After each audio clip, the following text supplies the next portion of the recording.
Last time on Square Roots, our progress is arrested, and so are we, when we return to Baldur's Gate and find it under new management. Not to worry, after eliminating some assassins, saving a duke, and executing our half-brother, the day is saved. Or is it?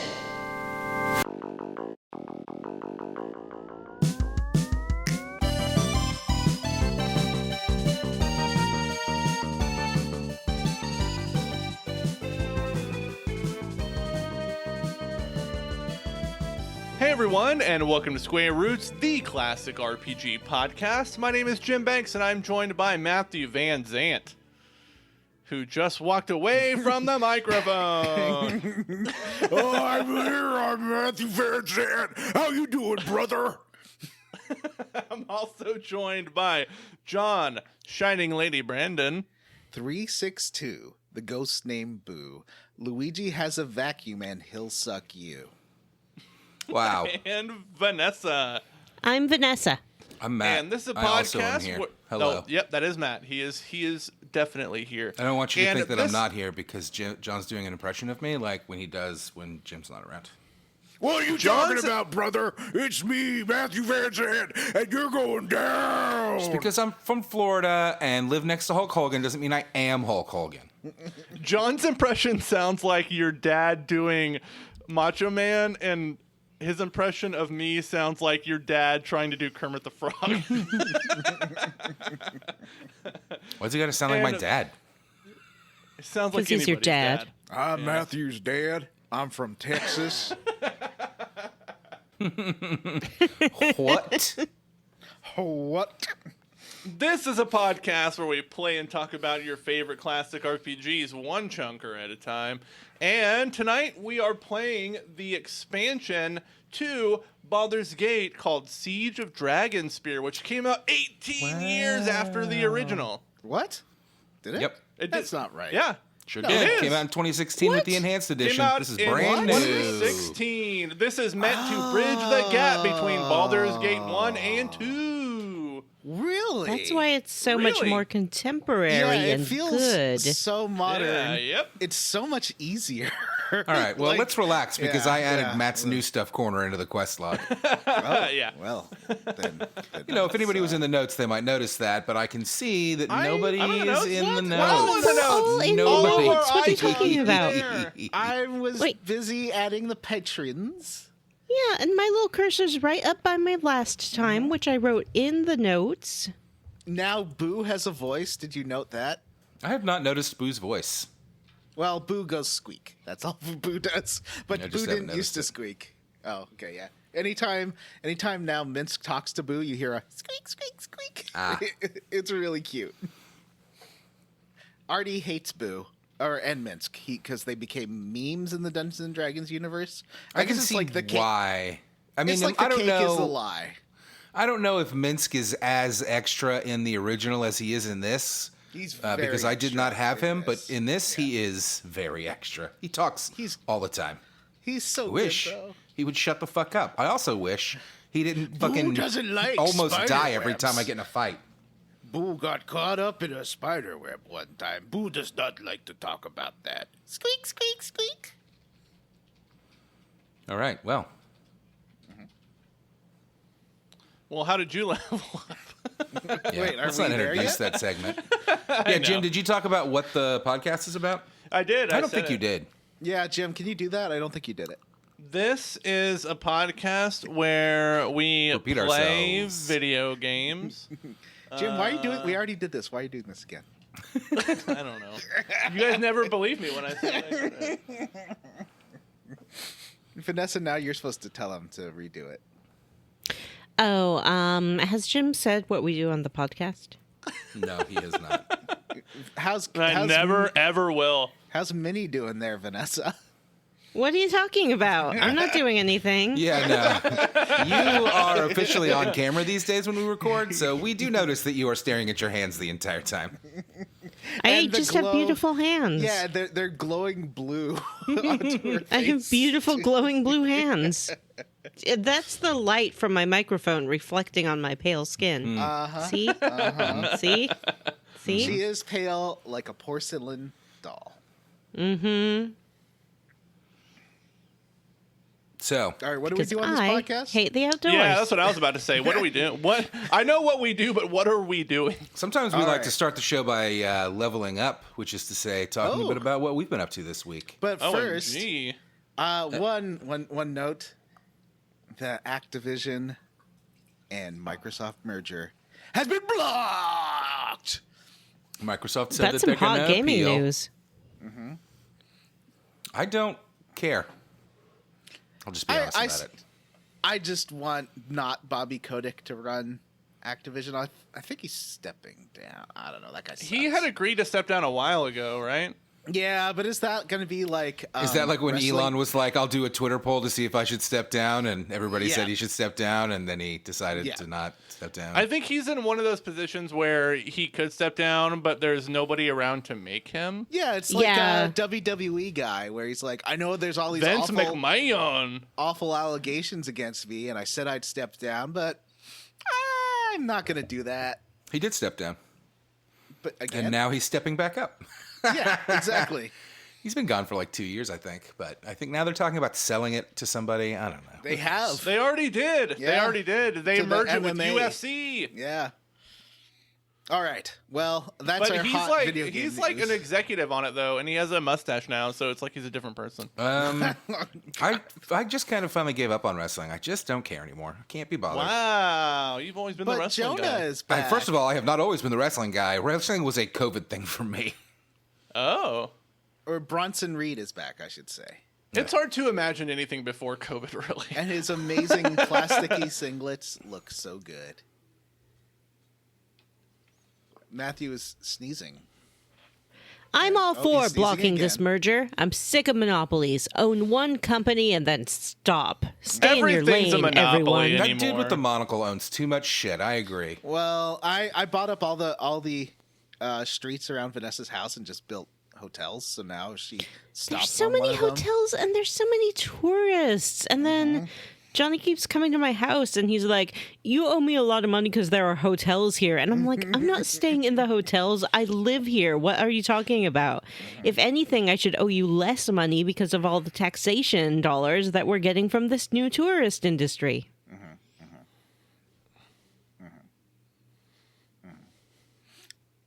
That was a good bit. Vanessa, how did you Unfortunately, your governor is Ron DeSantis, and he is trying to dismantle the Whoa, tourist industry in your don't- state. Don't tell Vanessa or blow up Vanessa's spot. Yeah, don't blow up my spot, which is apparently Florida. Well, whoa, Vanessa. Well, it's about to be the entire country Ron if he DeSantis gets his is way. my Hey-o. governor. He's the governor of Florida. I know. I know. Listeners, now you know. You can get out your little Vanessa notebooks. Vanessa lives in Florida. She has a home in Florida. Ooh. Yeah. No, nobody that lives in Florida can have porcelain skin like that. Yeah. It's different. Okay, right, There's listeners, one get out month your in little the Vanessa. winter when it becomes unbearable upstate. Get out your little Vanessa Update. investigation notes, and Yeah. now you know that Update Vanessa the- does not live in Florida. Update the presumed location section of the Vanessa article in the Square Roots Wiki. Did y'all see that Disney's suing Ron DeSantis? That's exciting. I did. Yes, I'm and very it's interested in it. It's a pretty good case, actually.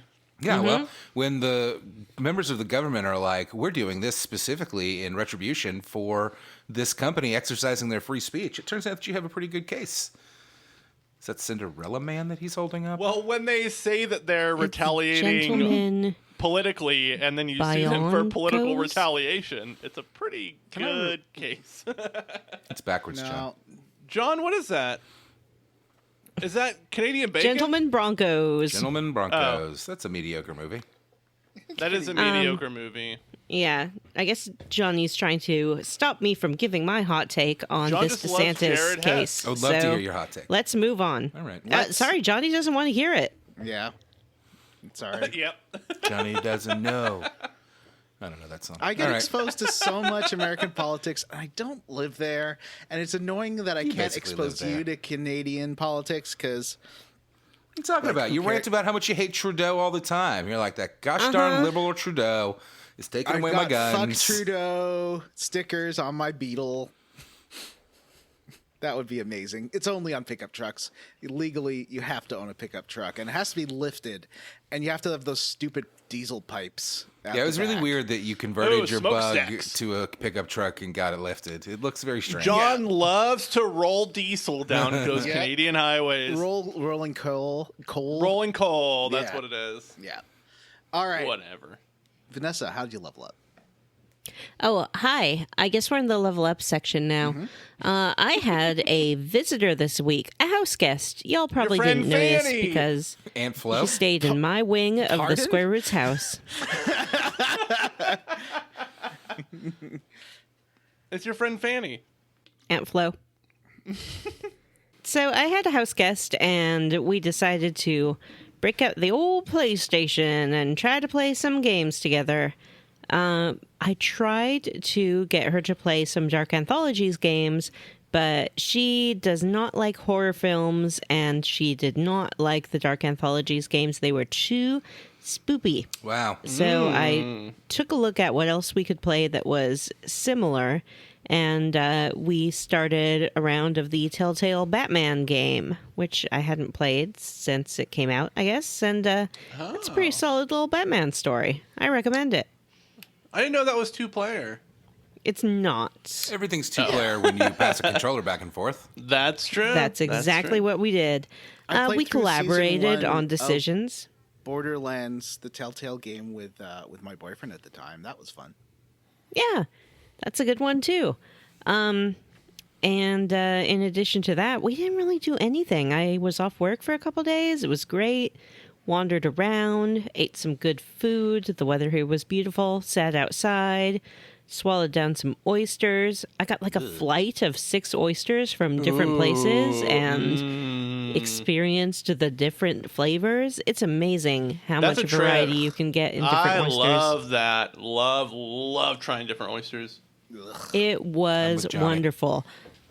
One was so salty. The next one was fat and meaty. The third one was neither as salty as the first one nor as meaty as the second one. And they I all have think the Gulf consistency of oys- snot. I think Gulf oysters are the worst, but Pacific oysters, especially like North Pacific oysters, so good. Well, that's what I grew up on, and the last one in this oyster flight was from Washington State, and when I tasted it, I didn't realize how different they tasted and how connected that flavor was for me to like memory. It was like in Ratatouille when the critic eats the ratatouille and he's Yeah. transported back to his youth. I was like, oh my God, I'm 5 years old eating too many oysters again. That's a true Yeah. story. My mom had to stop me. She's like, you can't eat that many raw oysters. And I'm like, I can. Oh, they're so good. Oh, Yeah. Oh, they're the best raw. Put a little horseradish on them, maybe a little hot sauce. I hate this Matthew, conversation. what is- Yeah. No, I don't that's touch those disgusting. condiments. Not Oh, touch I of that love lemon. them. You gotta dress them up. Oh, lemon's so good. No. What I will do is I'll get a Pinot Grigio, which I think is a wonderful pairing for oysters. Have a little bit of that I in can see between that. each one. Really clears out your palate and prepares you for your next oyster experience. You gotta have a real mild Pinot though. Oh, yeah. You don't want that sort of tangy Yeah. experience interfering with your salty sea flavor. That's true. You gotta taste that saltiness. You gotta taste the ocean in those oysters. That's the thing, you know? Some of them, they just taste like pure ocean. It's They amazing. do. It's so good. And that's how I leveled up. Telltale Batman throwback game. Try it if you haven't. Matt, Hello. how did you level up? I saw the hot new film that everyone is talking about. That's right, Super Mario Bros. Oh. What do y'all know about that Super Mario Bro movie? It's got Bob Hoskins and John Leguizamo, and Yep. it's by the people that made Max Headroom, the TV show. Correct. Absolutely correct. And Bowser is played by, is it Gene Hackman? No. No, it's Easy Rider there. What's his name? Yeah, the guy from Blade Runner who did the amazing monologue, Rutger Hauer. No, it's not Rutger yeah. Hauer at all. It's not No. Rutger Hauer. No. It's Oh the, no, it's that other guy. well, you know, the one who was in Blue Velvet? Johnny's frozen. Dennis Hopper. Yeah. Dennis Hopper. Anyway, I saw that hot new Super Mario Brothers movie, and it was pretty fun. I certainly enjoyed it. It had Mario. It had Luigi. It had Princess Peach. It had Toad. Did it have Funky Kong? Bowser. It had Donkey Was Kong. there Funky It had Cranky Kong. It had Bullet Bills. It had Goombas. It had Why Koopas. can't it have Donkey Kong's gay uncle? That's a great question, but I can't answer it for you because I did not make the movie. Anyway, I enjoyed that Super Mario Brothers movie. It was pretty fun. It's not a masterpiece or anything, and there's certainly some scenes that drag or are very awkward. For example, when characters are meeting each other, like when Mario and Peach meet for the first time, it just kind of happens. They just kind of... It's called the meet cute, Matt. Just gotta become BFFs. It's very strange, but that's fine. There was a lot of fun action and lots of neat stuff. You saw some Mario Kart style Rainbow Road stuff from the trailer. That's definitely a lot of fun. And Jack Black as Bowser was fantastic. He didn't have quite as many lines as I would have expected. I felt like he was not in the movie as much. But Jack Black is awesome. He's awesome at everything. I thought he was Most fantastic, everything. and everybody knows about the Peaches song, and it's fantastic, and I was singing it for days. I didn't know about Peach's song. Well, now you do. Everyone knows about the Peaches song. We've I all don't. watched the Peaches song. I haven't heard it. Peaches, It's like- We've all peaches, heard the peaches, Peaches peaches, song. peaches, No, peaches, she's peaches, like- peaches, peaches, peaches. She comes out and it's like because you. Mario and Luigi walk into a dark club and she comes out and she's like sucking on my titties like you calling No. me. Wanna me all There's the time some like whores Blondie. in this castle. There's some whores in this What else is in the teaches of peaches like sex on the beaches? Huh? Anyway, What? it didn't blow me away. Like, it wasn't the best movie I've Yeah. ever seen, but I liked it a lot. Like, it certainly didn't hit the heights of some animated movies we've seen in recent years, like Pixar's Amazing Run and some other stuff. But I liked it. It was fun and entertaining. I liked that Bowser was fun, you know, and not just the bad guy. Like, he was fun. I don't want to spoil anything, just in case so I won't say much. But I liked it. It was fun. Good. You know, once the movie started moving, it was certainly well worth seeing. You know what I mean. Super Mario Bros., the highest grossing animated movie of all time. You've already seen it. What about Avatar? Don't care about that. That's the highest gross. That's a live action movie. That's not an It animated is. movie. Yeah. Barely. You don't see Avatar nominated for Best Animated Film. John, is say that that to alive? John Cameron's face. He will deck you. Who's John Cameron? Yeah, go find somebody James, named John James Cameron, Cameron. and say that to the face. James Cameron. Jay Cameron. That is an animated movie with some very poorly implemented, like Seventh Guest style live action people cut into scenes. I wouldn't know. I'm only watched it the one time, and I've erased it from my memory. I loved Charlie Day. What about as Avatar 2, The Luigi. Way of the Water? I thought he was fantastic. Fred Armisen was the wizard Koopa, and it was Oh. funny. And Not Magitech. It's something. Magic Kopek? something. Kopek, man, I Magic- don't know. Yeah, don't something know. like that. There's a lot more Donkey Kong in it than I expected. Can Seth Rogen not be a voice actor, please? Is that a request that I can make? Like, he even said before the movie came out, he's like, I don't voice act. Ha, ha, ha, ha, ha. I like Seth Rogen. He's been in some good stuff, and he's produced some good stuff.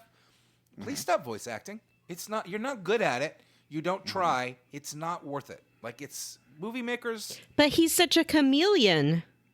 I feel like he's not the first voice actor I'd complain about in that movie. Everybody Who's the first complained voice about actor you'd Chris complain about? Pratt just Alan being Chris Tudyk? Pratt, but he did. No. He did sound. He tried.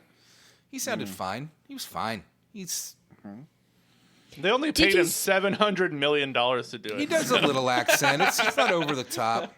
There were some fun cameos as well from recognizable, like Charles Martinet has a cameo, and there were a few more of those. I definitely would be interested in seeing a sequel to it that was maybe a little better.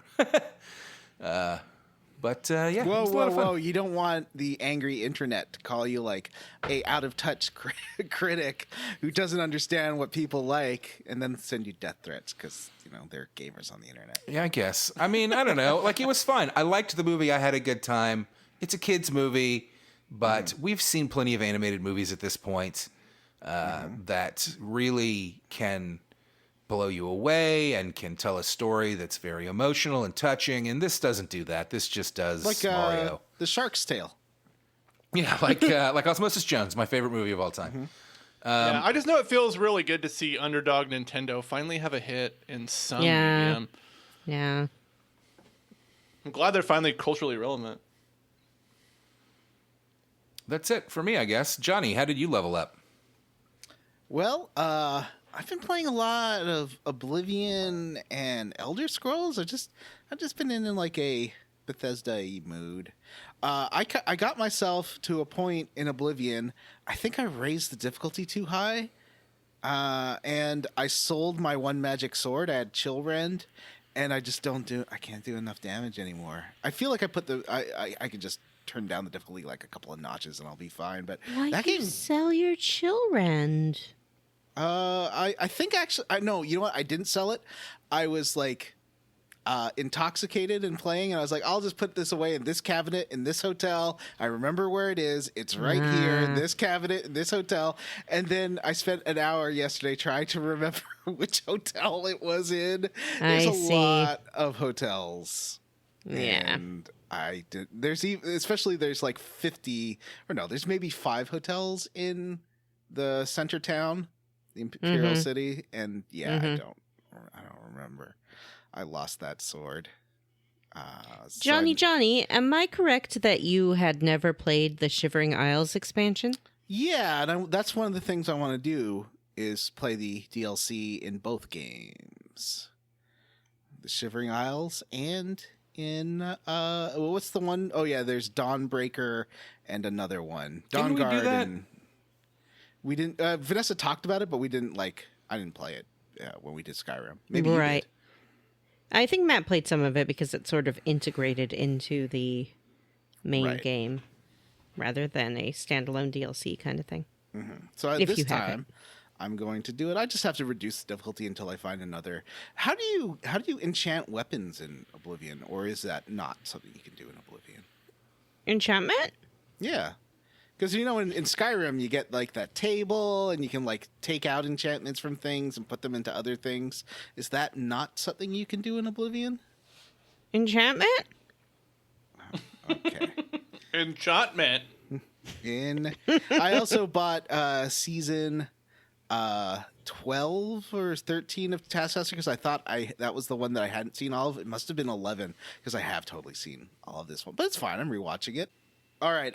Yeah. So that's about it. I've been playing a lot of Skyrims, and Skyrim. Okay. First of all, Oblivion. I know I said it last time, but I want to say it again. Oblivion on Series S and Series X is amazing.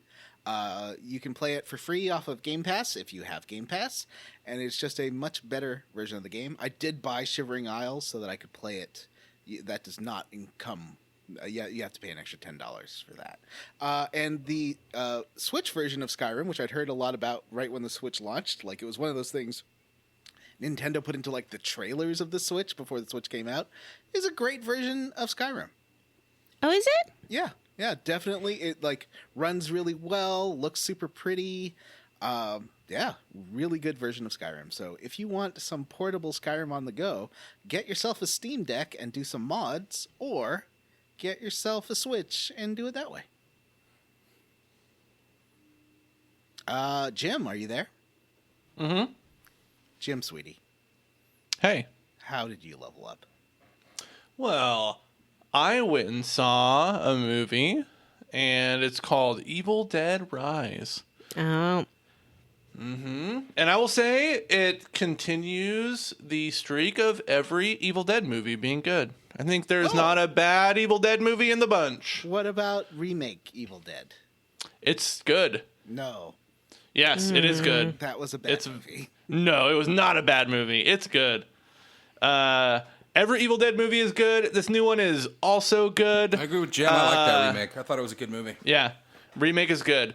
I would say the Evil Dead 1 is pretty rough. It was made for like two. it was made for like $15,000 or Is something. 2 basically a remake of 1? 2 is a remake of 1 with a bigger budget and more slapstick. Yeah. That was a lot of fun. Yeah, this new one is really good. It's got some goofy moments in it, but it's also got a lot of tension, a lot of gore, some good scares. It is just a fun time from beginning to end. It does have a little bookend thing that doesn't really feel necessary, but I don't know. It's there. Every Evil Dead movie, I guess, has to have a cabin in it. That's only there to put a cabin in it.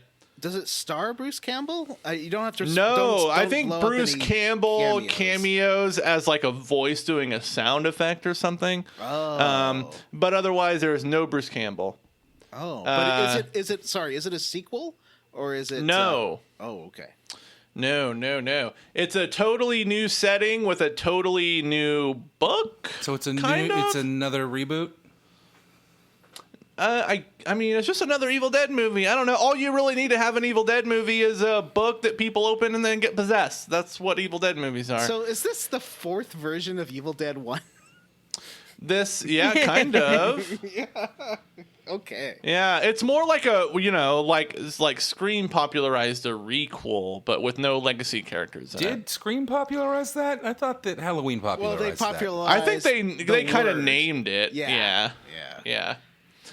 But yeah, I thought it was really good. It's got some great kids in peril stuff. So a lot of violence is exacted upon kids, which a lot of horror movies don't do. So I like that. Oh, Matt loves that. Matt does love that. No. But no, it's a good movie. I had a lot of fun watching it, and I'm actually planning to go see it again this weekend. I think the worst example of violence against kids in a horror movie is The Blob, the remake. The original one or the remake? Yeah. Oh, the remake has some gnarly blob death in it. Yeah. Ooh, man. Oof. The guy you think is the protagonist gets fucking melted in that movie. Doesn't Halloween 3 have a bunch of spiders and snakes and bugs? Oh, yeah. Coming out of a kid's face. Yep. Yeah. Out of their masks. You don't see their face. Out of their masks. It's not but gory. like freaking rattlesnakes and like millipedes. I mean, it's very clear that it's murdering them, though. Like, it's not. Oh Yes. yeah. They're 100% dead. Yeah. But no, it's good, and I'm actually really excited to see it again. That's cool. And I also started playing a game called Sherlock Holmes: The Awakened, I think is what it's called. And that's it's like the Cthulhu one, right? It is. It's Sherlock Holmes investigates Cthulhu cult, and it's freaking awesome. It's well written, and there's tons of cool Lovecraft stuff, and you got to piece together like how murders happen. There's cool side quests where you gotta like investigate these like little crimes that happen in the settings that you're in. Like in one, you're in Louisiana, and one guy thinks like a voodoo god is coming to kill him, and it turns out you gotta investigate it. Turns out he was poisoned by like his ex-sister-in-law. There's a lot of cool stuff going on in the game. Is there a big bad voodoo daddy? There is. Well, yes, there is. But it's cool. You start in England, you go to all these different places. You go to Switzerland, you go to New Orleans, you go to little islands. It's kind of a little globe-trotting adventure with Sherlock Holmes and Watson investigating Cthulhu cult. And it's super fun, and I liked it a lot. And I'm like 2 trophies away from platinuming it, so I'm going to have a platinum by tomorrow. Let's see, what else? I went to an art auction, and I feel like this is a longer discussion, but it felt like kind of like an MLM kind of thing. But they were also auctioning off like really expensive works of art. Like there were like Picasso. Was it that one weird like MLM where it's like you invest in parts of a Picasso? No, you were like buying actual pieces. They had like Picasso ceramics and like Rembrandt etchings and stuff in it. Picasso stuff is all over the place. Picasso, I didn't know this until this past weekend when I researched it. Picasso has 50,000 different pieces to his name. They're all valuable, but he was a very prolific artist. And Well, he sort of had like an art factory like Warhol. He had a lot of apprentices and stuff. And Like a then Thomas he'd, you know, Kincaid. yeah, he'd dab his little paintbrush on there and be like, it's a Picasso. Yeah. That's why his earlier pieces are so valuable when he did like Guernica and all that stuff. But like it was very weird, and I want to tell a story that I told you guys in the chat, but I wanted to say it on air. The last night we were there, like this whole thing was wrapped into, so my girlfriend bought some art on like a cruise ship like a year ago. And this company that she bought the art from was like, hey, we're going to come to Dallas and do a show. Here's 3 free hotel nights and all your food is comped. So we're like, hey, let's go do that. And then the last night we were there, we were eating dinner, and it was in this big kind of dining hall. We're sitting next to this old couple. This old couple comes out with like these bowls of soup, and they're like, oh, these soups, they were eating it, and these soups are so good. And the smell kind of wafted over, and I was like, that's barbecue sauce. And I looked over, and they were shoveling barbecue sauce into their mouths. And I was like, I'm pretty sure that's barbecue sauce. And they're like, no, it's soup. And I was like, no, that's definitely the smell was overwhelming. It was so much barbecue sauce. And I was like, no, that's definitely barbecue sauce. And eventually they're like, I think this might be barbecue sauce. and then they had the waiters take it away. But What would happen to a person if they ate a whole bowl of barbecue sauce? And it's just ketchup. I mean, for those people, they'd probably be in some kind of diabetic situation. Oh no. But that was really funny. I didn't buy any art. Most of it I fucking hated because it was like really. I thought it was really kitschy, kind of modern art. You sent a picture of like a giant martini glass in the woods. And some oh my god! It looked like dog shit. It was really bad. There was some stuff towards the end that I liked. I liked the classic stuff, like the Rembrandt stuff, and some of the other stuff I thought was okay, but it was selling for like $14,000 or something. But all in all, didn't get any art. Had a fun time, met some fun people, saw some people eat straight barbecue sauce out of a bowl, which kind of made the whole thing worth it. Yeah. So what was the MLM-y part? Well, so like when we were at the first night of the thing, they were like introducing one of the, featured artists or whatever. And, they were paying for all these people to be there. And I was like, how does this company make money? And I still don't really understand it. This company that like the guy who hosted it was like, I'm dropping, $700,000 on this weekend because all the drinks were free, all the food was free, the hotel was free. They rented out 3 different hotels. It was the Ritz-Carlton and 2 other boutique hotels for all the guests.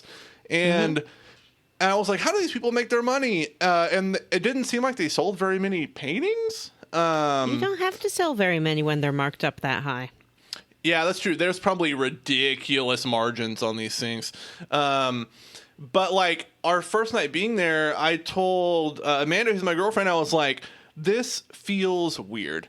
I was like, when it's not apparent how these people can make money, it felt like an MLM kind of thing to me. And I was like, have they asked you to like host anything? Have they asked you to sell any art or create any art? And she's like, no. So it must just be a straight up old school high markup kind of thing, and they sucker people into buying kitschy art. The art was bad. Yeah, because some people will buy art as investment pieces, so if they can convince these people that what they're going to buy will appreciate in value, then they'll That's what they spend a were lot of money doing. on it. That's what they were doing. They're like, oh my gosh, this piece is going to be published in no time. And it was all that kind of thing, and it was kind of gross, but got a free weekend in downtown because of it, so not a total waste.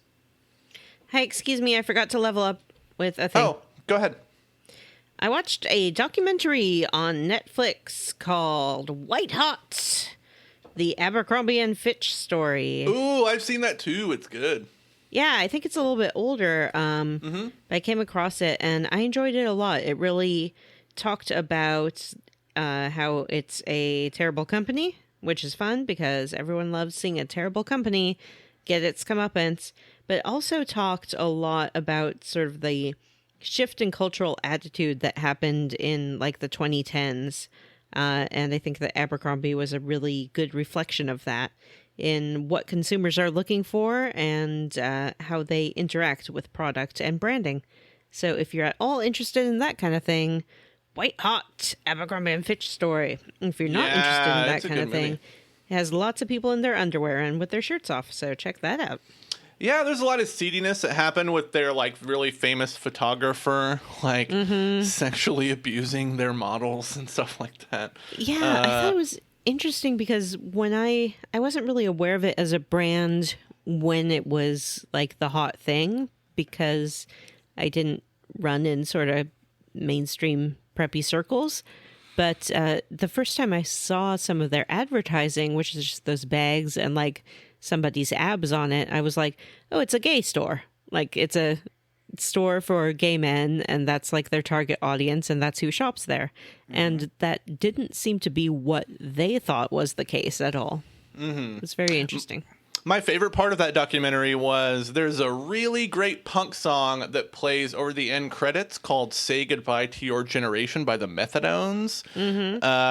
And it fits perfectly into the tone of the documentary, and two, it's also a great song. I watched another documentary. You just reminded me. Your mention of a great song did it. I watched a documentary called My Old School. I think it's on. It's about Steely Prime? Dan. It's not about Steely Dan. It stars, insofar a documentary can star someone, Alan Cumming, because the subject of the documentary didn't want his face to appear on screen, so Alan Cumming lip syncs the whole thing. Weird. It's a little strange. But it is about a school in Scotland in the 1990s who gets a new student, and he's a little bit different than the other students. He looks perhaps to be a little bit older, and it's a story essentially about, I guess, spoilers for this documentary, a 31-year-old man who spent a year at this high school as a student. Why did he by do pretending that? to be 17. He did it because he wanted to go to college again, and because of his age, he felt prevented to do that, so he needed to do a year of high school and have a transcript so then he could get into college and start college as a 17-year-old. Huh. Weird. But it's an interesting documentary, and it has a lot of the students who were in the school and teachers talking about their experience of knowing this guy. My Old School. It's fun. But it has a great soundtrack because this guy came into the school and was super into like sort of alternative 80s music. So the kids were like, yeah, he knew about all this old music. It was crazy. Like Orange Juice and stuff like that, and got all of his peers into it. So I really enjoyed the songs in that, much as Jim enjoyed the songs in White Hot. Yeah. White Hot had a lot of good, cool 90s alt tunes. I like girls who wear Abercrombie and Fitch. That song is in the documentary, I think. It is. Yeah, they talk about that. And they're like, it was so cool when that came out. I'm like, it was not. It was a terrible song then. Yeah, It's a terrible song it's now. Still terrible. Isn't every member of LFO dead now? I don't know about I think that's a real thing. Wow. Take her if I had one wish. But she's been gone since the summer. I want to play Smushmouth. Okay. It's Smushmouth time. I'm ready. Even though you guys cheated me out of 1 week, I'm ready. Yeah, it's time for Jim's catch-up round. We played when John was gone. Why wouldn't No, we you play? didn't. I went back to check the notes, and we wrote in there, no Jim game this week. Hey, Jim, I went back to check the notes, too, and we wrote in there, Jim's Stupid Game Deathmatch. Johnny, Nope. Jim, Vanessa, and Matt. No Johnny. I I screenshotted it. I screenshotted it. Episode too. 253. I definitely remember playing that game 353. without someone. We did. We played it It had without to have Johnny. been Johnny. Here, I just sent No, you we the. didn't. I Yes. just sent you the screenshot that I took, and you can see that Jim, Vanessa, and Matthew. Blah blah blah. Way too much political talk. We all remember that episode. Full page failure yep. deathmatch. That's the episode without What? Johnny. We played it anyway. Quit your complaining. Yep. What episode number is that? Mass Effect 353. 353. It says it right there. That I won't start Smush Mouth until you Johnny added that sings the after. Smush Mouth theme. Yes, I updated the notes. Yeah, I mean, there was an episode where we didn't play your game because you didn't prepare It's it. the perfect crime. I don't believe you. So, I've got a question. Yeah. Did Matt level up? Oh, Yes. yeah, it was Mario. That's right. Doot. Boy, they sure played that Mario song like with an orchestra a lot in that movie. It was, They didn't it go was for, t- like- It was almost too much. Do do do do do do It's a great song. They used all sorts of that stuff. do do do do do do. I miss when movies had hip hop versions of their theme songs. What about Well, the Skrillex Mario version? Brothers and Plumbins Oh, are yeah. game. Do, There do, you do, go. do, do, do. That's also in the movie. There was a they released that before the movie came out. I think the best version of that is when there was a hip hop version of the Matt. What's that cartoon with Robin Young and Justice. Cyborg? No, the funny Teen the Titans funny Teen Go. one. Titans Go. Teen Titans Go. The Teen Titans Go song for that movie that had a great rap version of their theme song. I think Teen Titans Go I just just feel became that- like the longest running animated kids show. And it's awesome. It's so funny. So did I? Check out the tweet that I posted into the group chat. It's fantastic. I feel that every movie fun. should end with Oh, a that's Will really funny, Smith John. rap, whether Will Smith was in that film or I not. feel like every movie It's should funny- end with Will Smith eating pasta. I texted Amanda the other day and I was like, I've had the theme song from Men in Black, the Will Smith jam, in my head all day, and I did. We are What's the that men a- in black. What's that? that Like it? a cover? It's a cover of an older R&B. Like Send me forget me nots. Oh, that's right. Yeah. Galaxy Defenders. Send Nah, me nah, nah. The forget-me-nots. good guys dress in black. Remember that, just in case we have face to face and make contact. Ooh, and forget me not because they have the little forgetting lights. Think about it. That's right. That's right. That's right. All right, so let's play. Hey now, playing Smoosh Mouth. Don't want to get sued about this song. Hey now, it's Smoosh Mouth. Watch Mystery Men. It's an okay movie. Somebody would have to listen to this podcast for us to get sued. Yeah, you know what? Smash Mouth sue us and you can have our $10. Smash Mouth controls the votes now. Oh no. Yeah. Action movie with Garofalo. We will settle for allowing only Gene the band Garofalo members is of Smash Mouth to vote for what we play Yeah, next. you know what? Smash Mouth, make us a theme. Bill Macy. They're just going to pick like He's Tony in the Hawk or movie. something like that. Yeah. Such a good There's game. I another keep guy. waiting for the remake to hit $20, Ben even though I Stiller's already getting own groovy. it. I want it. Also, I can't find my disc.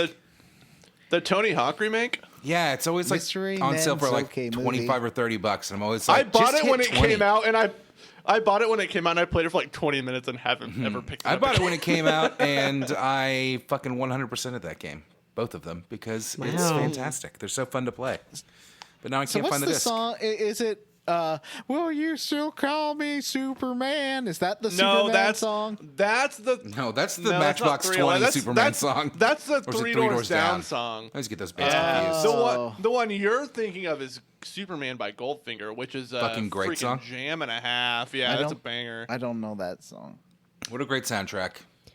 I want to replay Tony Hawk Remaster, but I cannot find the disc, and it's just not cheap enough for me to justify buying it. That's I how saw- I first heard Millencolin, and Me too. Millencolin's one of my favorite bands ever. Tony Hawk complaining about losing his blue check. I gotta say, I don't have a lot of sympathy for celebrities getting really weird about that. Yeah, who cares? Yeah, who cares? You mean Sorry, like Bette being Midler. upset that their blue check is gone? Yeah, Bette Midler and Tony Hawk were both complaining about it. And I Well, don't care about Twitter I in think any way, that- shape, or form. I do. And here's my thought. It's time for Vanessa's tweet thoughts. Tweet. Thought it was time for Wait, I Vanessa's thought we stupid were game. playing Smoosh Mouth. Yeah. Switch No, mouth. I'm not doing it until I'm allowed to share my tweet thoughts. All right. Okay. You love Elon. He has floppy hair. He's your favorite boy. Blah blah blah. We get it. He has fake Yeah, hair. I wish he would impregnate I me. could Oh have my hair God. too if I wore Oh a my hat. God. Why? So you can be his That was his 14th dream. baby He mama? wants to.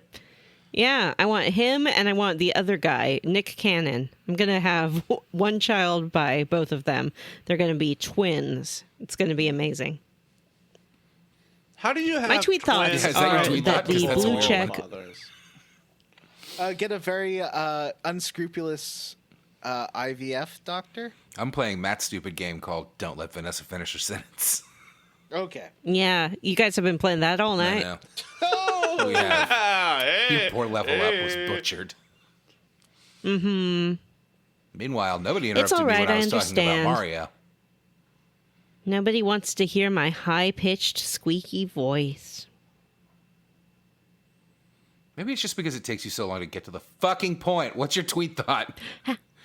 My tweet thought is that the blue check was a service to fans of the celebrity, not to the celebrity themselves. Yeah, I read that somewhere too. Like, yeah, I wrote that on Twitter.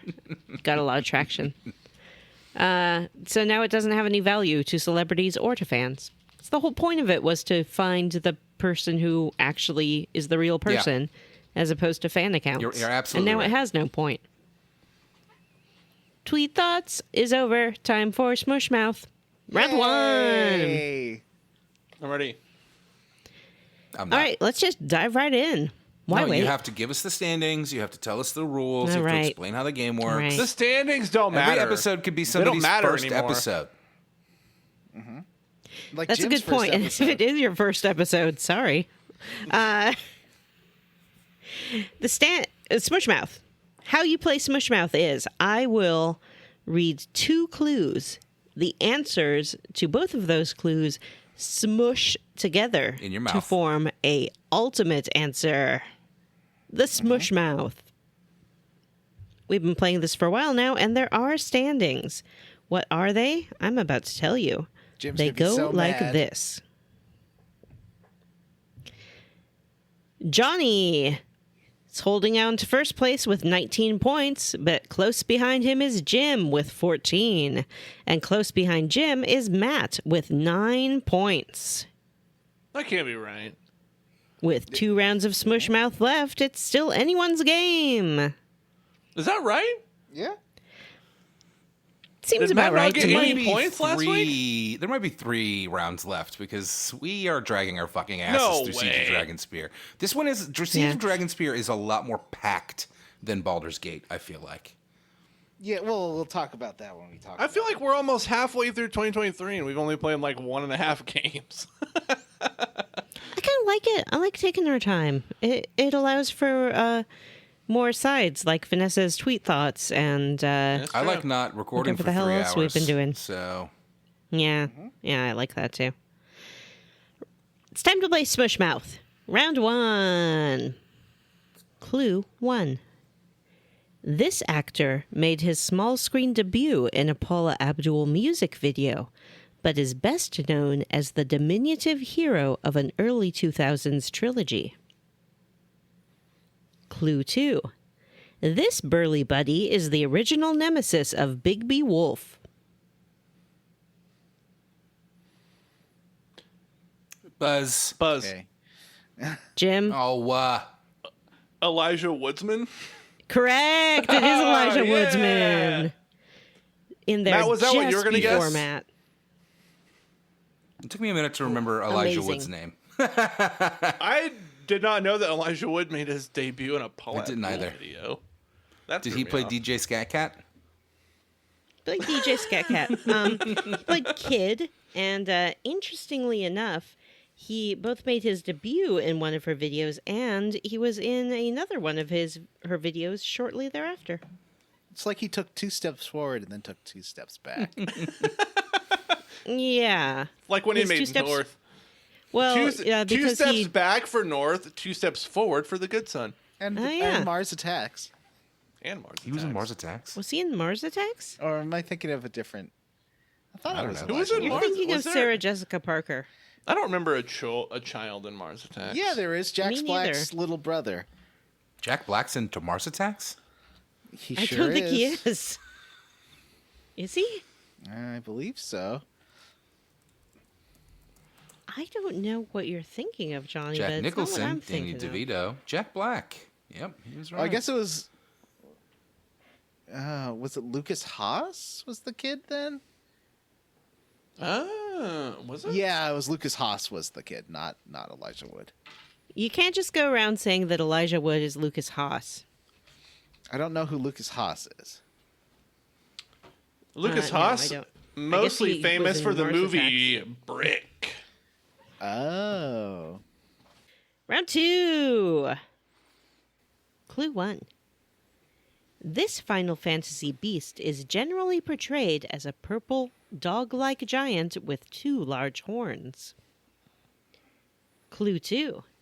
This West Virginia cryptid was purportedly Buzz. first spotted... Yes, Jim. Behemoth Man. It is the Behemoth Man.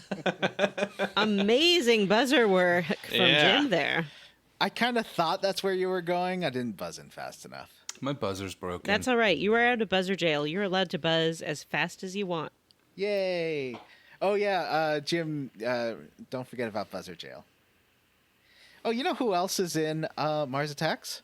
Steve Valentine. Sarah Jessica Parker. No, Steve Valentine, your boyfriend. No, never. What? My mind is blown. Did he play the aliens? He was a TV director. Makes sense, probably makes sense. zapped. Checks out. Round 3. This fictional island on the Adriatic Sea is the 4th playable map released for PlayerUnknown's Battleground. Clue 2. This popular punchline first appeared in media on Dr. Dre's 1992 album Chronic. An example statement to precede this phrase would be, "Do you like Imagine Dragons?" Sorry, what's the first one again? The first one is, this fictional island on the Adriatic Sea is the 4th playable Buzz. map released for player... Yes, Matt. Is it Vikendi's Nuts? It is Vikendi's Nuts. Oh man, I couldn't remember Vikendi. Yeah, I was just struggling with it too. Excellent work, Matt. Yay, I got one because it was tailored exactly to me. Maybe. Or Jim. Or Jim. Or Johnny. You're the only one that Round still plays 4. the game with us sometimes. No, but he's the one who likes these nuts jokes most out of all of us. That's true. It's true. Round 4. This caramel pudding originated in France but gained widespread popularity in Mexico before lending its name to a gelatinous Final Fantasy enemy. Clue 2. In the Dragon Age series, this fictional figure is celebrated by the Chantry as the bride of the Maker. Their power can help... Thus- Yes, Johnny. Flandraste. It is Flandraste. Good Oh, one. did you That's a say good Dragon Age? I thought you said Dragon Quest. one. I was thinking Dragon Quest 2. Did I say Dragon Quest? No, you said Dragon Age. Yeah. Okay. We're moving right on into round 5. Clue 1. In the Knights of the Old Republic games, making selfish choices will lead you down the path towards this aspect of the Force. Clue 2. Devon Sawa and Seth Green starred in this horror comedy about teen slackers' appendages. What was the name of that fucking movie? I know the second one. Tell me what it is. We'll split the points. Buzz. Yes, Jim. Dark Sidle Hands. It is Dark Sidle Hand. Oh. Right, Devon Sawa and Seth Green. That movie was terrible. Yep. It's not bad on a rewatch, actually. That movie was. I Next watched round. it. I watched it last year. Not bad. Clue 1. In the Mass Effect series, this megastructure serves as the hub of interstellar politics, as well as being the MacGuffin of Mass Effect 3. Clue 2. In Final Fantasy Tactics, history remembers this man as the hero of the War of the Lions. Buzz. Yes, Johnny. Citadelita. Delita. It is Citadelita.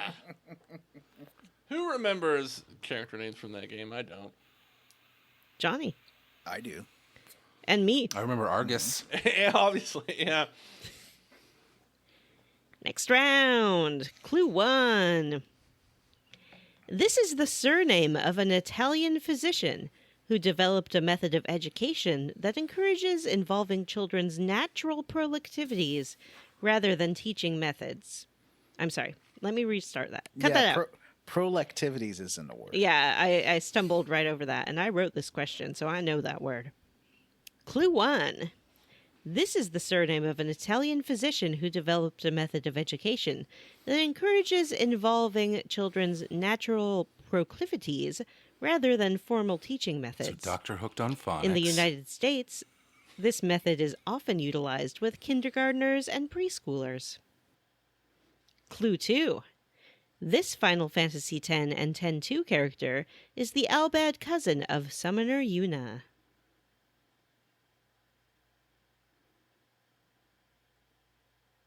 Buzz. Yes, Johnny. Montessoriku. It is Montessoriku. Damn, I couldn't remember her cousin's name. I thought her cousin's name was Amazing Brother. work from everyone so far. Their brother is Riku's brother. I thought he was His just a brother. man named Brother. He is a man named Brother, but also he is a brother. To Riku. Just like Johnny is named Johnny, but he's also a John. And I'm someone's brother. Three Yeah. people's brothers. Really? Really? Oh, Three. yeah. Yeah, I have two brothers and Yeah. a sister. Yeah, I just counted them in my head, and you're right. Round 8. This theoretical physicist and cosmologist was a recipient of the Presidential Medal of Freedom, a professor at Cambridge University, and a best-selling author with his work A Brief History of Time. Clue 2. This graphic adventure game was the brainchild of Roberta Williams, Buzz. who designed each... Yes, Matt. Stephen Hawking's Quest. It is Stephen Hawking's Quest. That's a good should one. have said. You should have said. And this one is about King Graham's daughter. Then it would have been fun. 'cause you would have got it Stephen wrong. Hawking's Quest 7. You know what? Oh, you could. I was thinking King's Quest 4. The Pearls of Yeah. Oh, Priscilla. see, that's why it wouldn't work as a question. Oh, It's you're right. Two Yeah. possible Yep. answers. Yep. Round 9. This phrase is used by Ansem in the Kingdom Hearts game to summon his protector during one of the game's final battles. Clue 2. James Gunn directed this 2014 release. Yes, Jim. Jim Come is in there, Guardians I of the think. Galaxy. Repeat it. Come Guardians of the Galaxy. Correct. Yay! Great round for everyone. Jim picked up 4 points, Johnny picked up 3, and Matt picked up 2. Ooh, we all did great. Let's see. 19 plus 3 is I knew 22. when you said the first hint on that last one, I was like, I bet it's Guardians of the Galaxy on the next one. You all ready for that quest log? Yep. Are you ready for this? Da-na-na-na-na, na-na-na-na-na-na. So before we get into the actual quest log, I wanted to talk a bit about the differences between Baldur's Gate and Siege of Dragonspear, as Jim spoiled at the beginning of this episode. How dare I he? know, I wrote it in the notes, and then he had to go and say it himself. What an asshole. This expansion is brand new for the Enhanced Edition. It was created by Beamdog, who did the Enhanced Editions of these games. And it just came out in 2016. And there are some It neat... feels super different. Yeah, I wouldn't say for it's sure. wildly different, but it's certainly... Oh, there's stuff. Well, we'll talk about it. You go first, and I'll talk about what I found different. Because I didn't know that it was that. I assumed that they just kind of refined after they did the main game and they were coming back to the DLC in like 99, they're like, oh, well, let's change this and this and make this a bit more user friendly and stuff. But tell me more. There's some neat changes. Some of the characters, like Imoween, get new character portraits. I think that a lot of the sprites look a bit sharper. It feels like there are more large enemies and characters.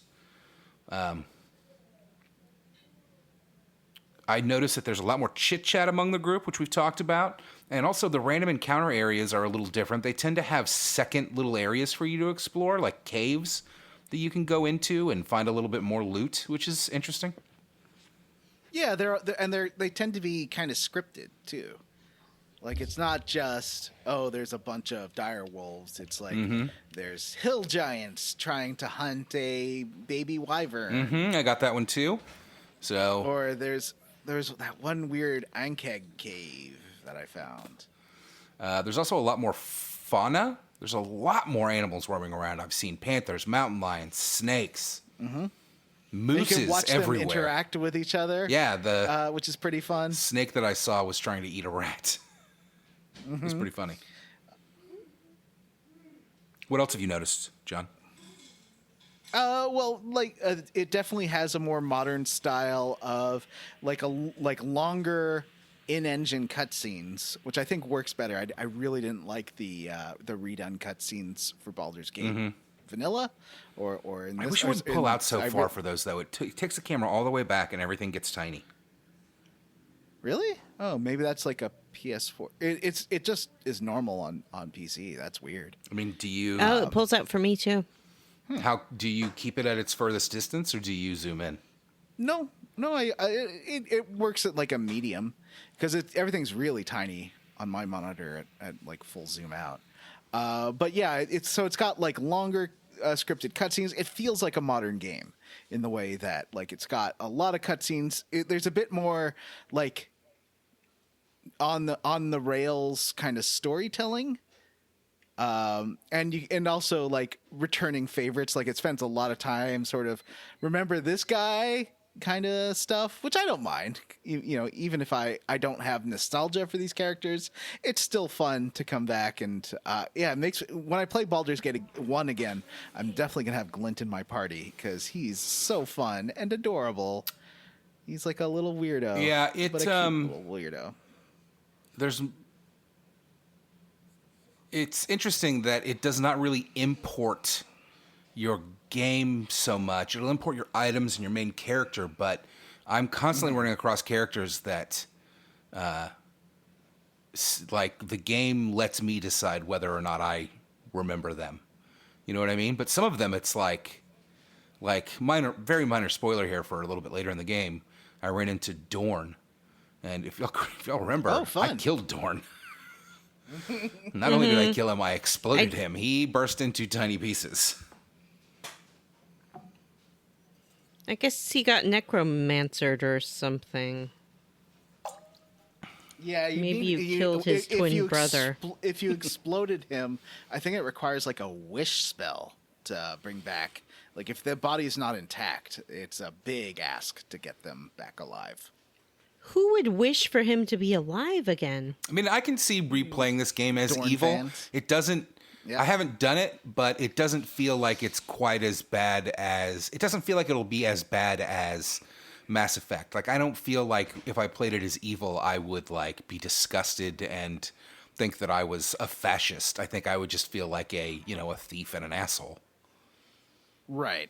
Yeah, so there's a lot more party banter. There's almost too much party banter. Like, it's all the time, but I really like it. Sometimes they won't shut the fuck up. Yeah. Like, I have Jedhira and Dinah here, and what's the name of we'll talk about our Girl of parties Many in a bit, Orgasms? but- Yeah. I've noticed There's just a lot of fun. I've noticed that I get hung up on the terrain a lot more in this. I feel like really? I'm constantly getting hung on the terrain. Just like it looks like flat ground and suddenly my character won't go forward and I'm scratching my head going, what the fuck? And I guess just the way that the direct control versus mouse control for walking. Yeah, I actually found the pathfinding is better in this than in the original game. Yeah, I'm talking about when I am direct controlling it, not because you can do the mouse control thing. As I have mentioned in other episodes, you can hit right on the D-pad to to control the cursor with the analog stick. So you can play that way.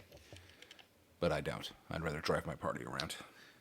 Can you control the cursor with the that weird little mouse pad you get on your PS4 No, and you 5 cannot. controller? Okay. I don't think so anyway. I mean, I don't know that I've tried it. I guess I could try it and find out. Because that feels like that would work better. Yeah, so there's definitely... Oh, and also, the biggest difference, the game is way easier. Like, I'm playing on normal again. I've died like twice, and mostly there's one enemy which I think we'll get to next time. Yeah, we'll get to him next I don't time. think you're supposed to fight this enemy. I went because back. it's so I difficult. did that quest and then went back into the cave and put it on on story mode, and I was just like, I just want the XP. Thanks. Yeah, but I like that you can just like remember in Baldur's Gate 1, I didn't do that big boss fight in the Iron Throne. I just snuck through with Imoen and grabbed the documents and left, and I love that kind of stuff. Just the bosses waiting there, being like, "Oh, we're gonna kill him! We're gonna kill him when he comes up those stairs." And we just sneak by. Vanessa, have you noticed any changes to the game?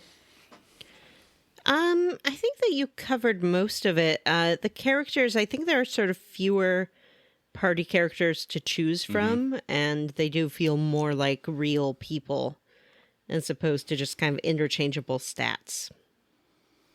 I was so sad that Viconia left. But I guess we'll talk about that in a second, because that happened pretty early on. Because she was not agreeing with anything I did. Yeah, but I have been playing the whole thing in story mode, so as far as difficulty, I can't tell the difference. Sorry, I hate challenges. You hate challenges. No, that's fine. I hate challenges, and I love the easy life. All right, let's start. So last time we left off at the end of the Bond-style little mission preview, the little adventure where I thought that the DLC was over because I mixed up, what was her name, Kathleen and Charlotte, the two ladies that you're fighting here? Kavax and Carla. Isn't it Oh, Kate? yeah. You thought the lady at the end of the prologue was the big bad lady from the whole thing. Yes. Yeah. Oh. She was Yeah. like a lieutenant or something, right? Yeah. She was part of the ball spawn. She was Savarok's lieutenant. Yeah. Yeah, but and- Johnny can't tell women apart, so Yeah. he got confused. I mixed her up with Caelar, and she is definitely not Caelar. Yeah, and there's also some fun new armor, and anyway, sorry. No, that's not what we're talking about here. We're not talking about fun new armors. So we're talking about... Yeah, we're still in chapter 7, even though that was the end of the game. It's kind of weird that it does this and doesn't change the chapter here. But regardless, we're still in chapter 7. Imoen wakes us up. We're sleeping in the Ducal Palace in Baldur's Gate. I guess we live here now. Yep, I guess we live here now. And she's heard some noise in the hallway and goes to investigate. And you follow her out and find assassins in the palace. Oh, no. You got to kill the assassins, and then Imoen gets poisoned in the fighting, like a fucking loser. A new character, Corwin, who is a harsh. Flaming Fist captain, shows up and helps us fight these assassins off. And we quickly learn that the assassins were sent by Caelar Argent, who we discussed last week. She's, Of course. I think, the big bad of this. She may not be the big bad, but right now she's the big threat. She's leading a crusade to the Dragonspear, which the game, I feel like, kind of failed to explain to me what that was. And so when we get to the end of this chunker, I was a little confused, but we'll talk about it. Doesn't Dragonspear reference something that happened a long time ago, or no? Yes. No, it's a place. Well, I guess. It's like, yeah. Isn't the Dragonspear fort? That's what Wasn't we're there going like a war of dragons, Yes. Battle of Dragonspear or Yes. something? Yeah. There was 2 Dragonspear wars. We'll talk about that later. Yeah. One thing that does mark this as a 2016 game versus a 1990s game looking back, Vanessa might notice this too, the importance of women. Most of the important characters in this DLC are ladies. Yeah, I thought that this new character, Corwin, she reminded me so much of Cassandra from the Corwin? Dragon Age series. Ah, yeah, I love Oh, Cassandra. Corwin, yeah. She's a lot of fun. Yeah, I like Corwin as well. She sort of looks similar, too. She has all the same abilities as my lead guy, so I can't really have her. There's no point Yeah. in having her in my party. Sorry, Corwin. I mean, giving an archer a bunch of +2 arrows makes them pretty fucking awesome. But anyway, That's what my main guy is. +2 fire arrows. the Grand Dukes tell us that the assassins were sent by Caelar Argent, and they tell us that we need to go north and stop her crusade. She's a shining lady. I like that the game kind of keeps it ambiguous as to whether she's like a good guy or not. Because it's like, oh, people love her, but also her followers are like burning fields and destroying villages and shit. So they're like, I think it's maybe like the second little text scroll you get is like, your character is thinking hard and long about whether she's a good person or a bad. Is she a threat or a not? There's also the threat? question of whether or not she is another spawn of Baal. Child of Ball. Yeah, they're like, oh, there's a rumor that she's a Baal spawn. So once we go back to sleep and we get up in the morning, and Corwin escorts us out into the city to put together our new party. And this is where you find out that Endar Silvershield, he's back alive. Yeah. He spent a lot of money putting himself back together. And you also meet one of the other dukes. What's her name? It's like Lilioan or something. She's a lot of fun. She's sort of taking care of Imoen right now. She is teaching Imoen to be a mage. Right. And they're like, oh, before you go out, you should probably go get your money from Baldur's Gate 1, which is in the coffers downstairs. We'll talk about that. Yeah, I there's guess, a in whole side thing quest there. corner. But before we get into that, I don't want to get. There's a lot to do in Baldur's Gate. There's a ton of little side quests. I did not do them all. I only did a few, but I kind of wanted to talk about our new parties. I decided to. Initially, I went to pick up Rasad and Corin, and they would not join me. So then I decided, fuck it, I'll just do an all-new party. So I recruited Minsk, Dynahair, and Safana. Is that her name, Safana? Yep. She's the very horny lady. Yeah, I know. We talked about the very horny lady last We week. definitely, yeah. I ended up ditching her, but I'll talk about that. What about you? Who did you guys recruit? I think I did the exact same thing. Rasad wouldn't come with me, even though we had a very special flirtation going in the first one. And nobody else would come with me either. I wonder, is it on rails, this? The people I that think you a can lot recruit? of it is on rails, actually. Yeah. Most of it is in this first section. There's only one thing you can skip out on if you don't do all the side quests, and it's an item you can pick up that I think gives you an achievement.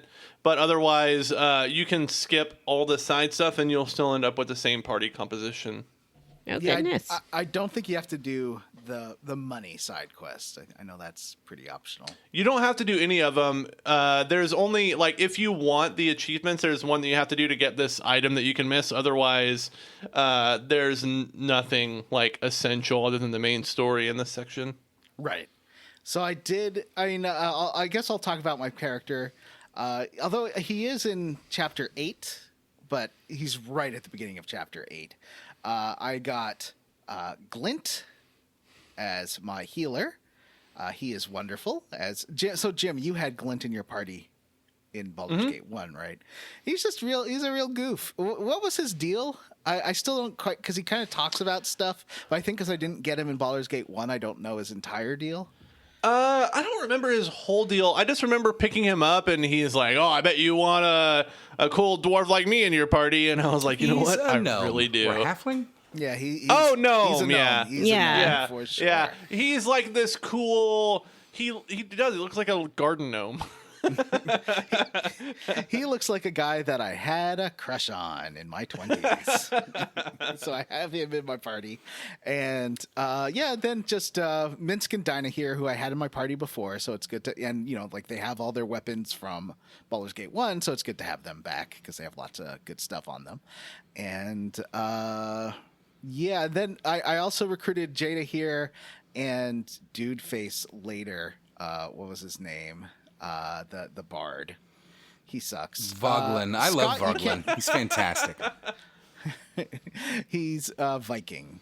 But I put him... Fortunately, you can separate those two. I don't think you can separate Minsk and Dinah here. I think they're still an item. Yeah.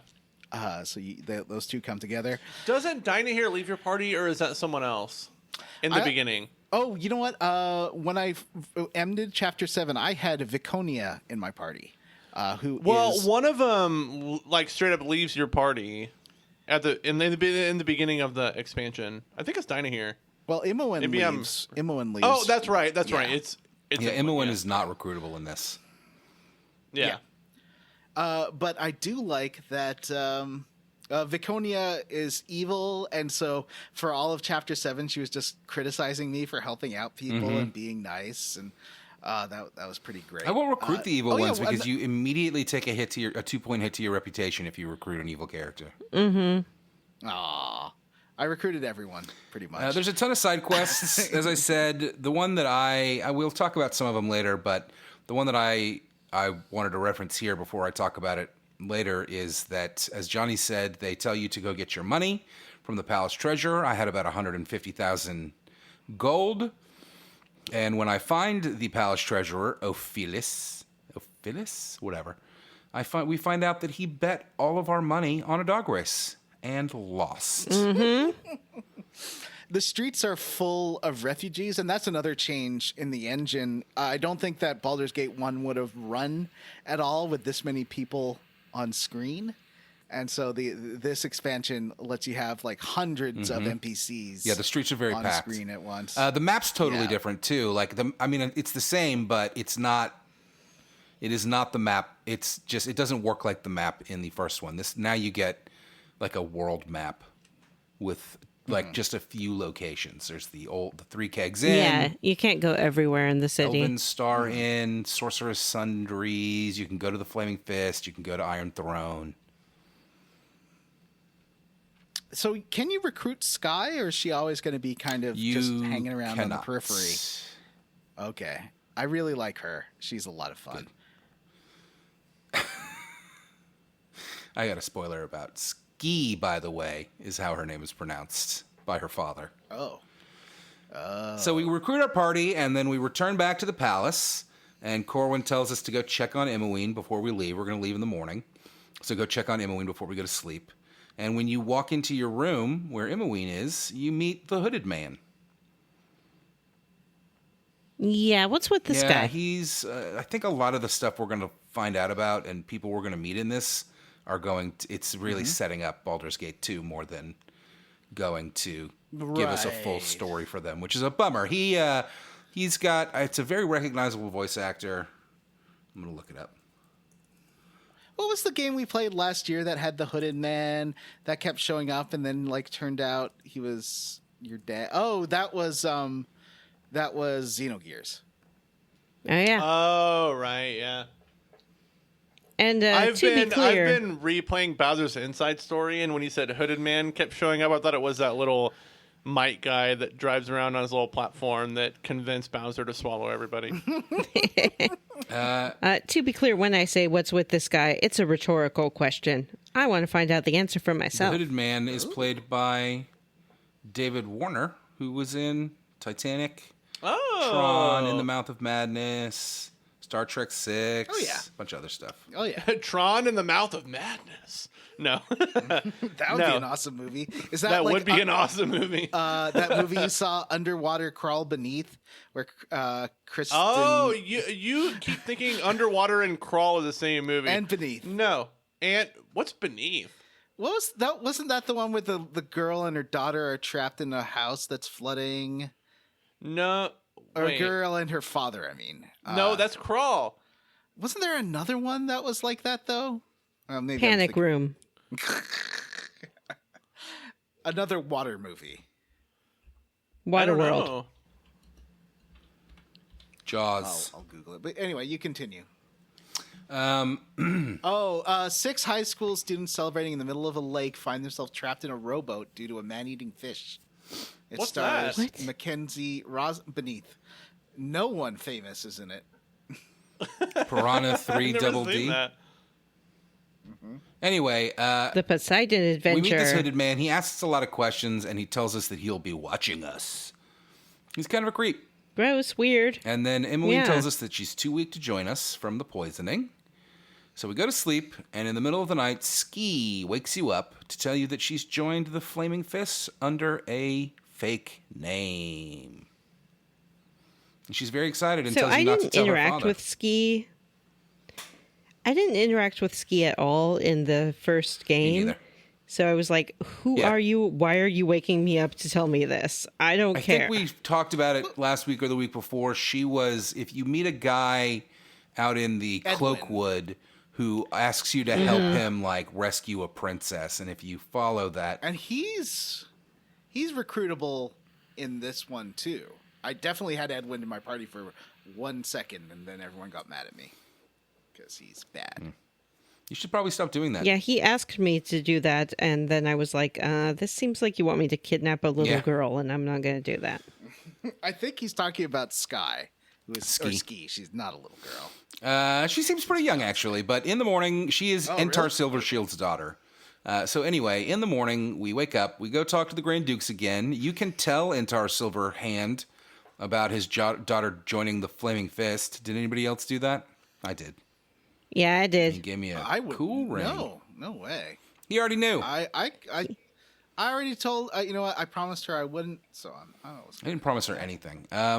He already knew and has somebody watching out for her, and then also tells you to watch out for her. As we leave, we meet Corwin's daughter and her father. She's a single mom. Hot.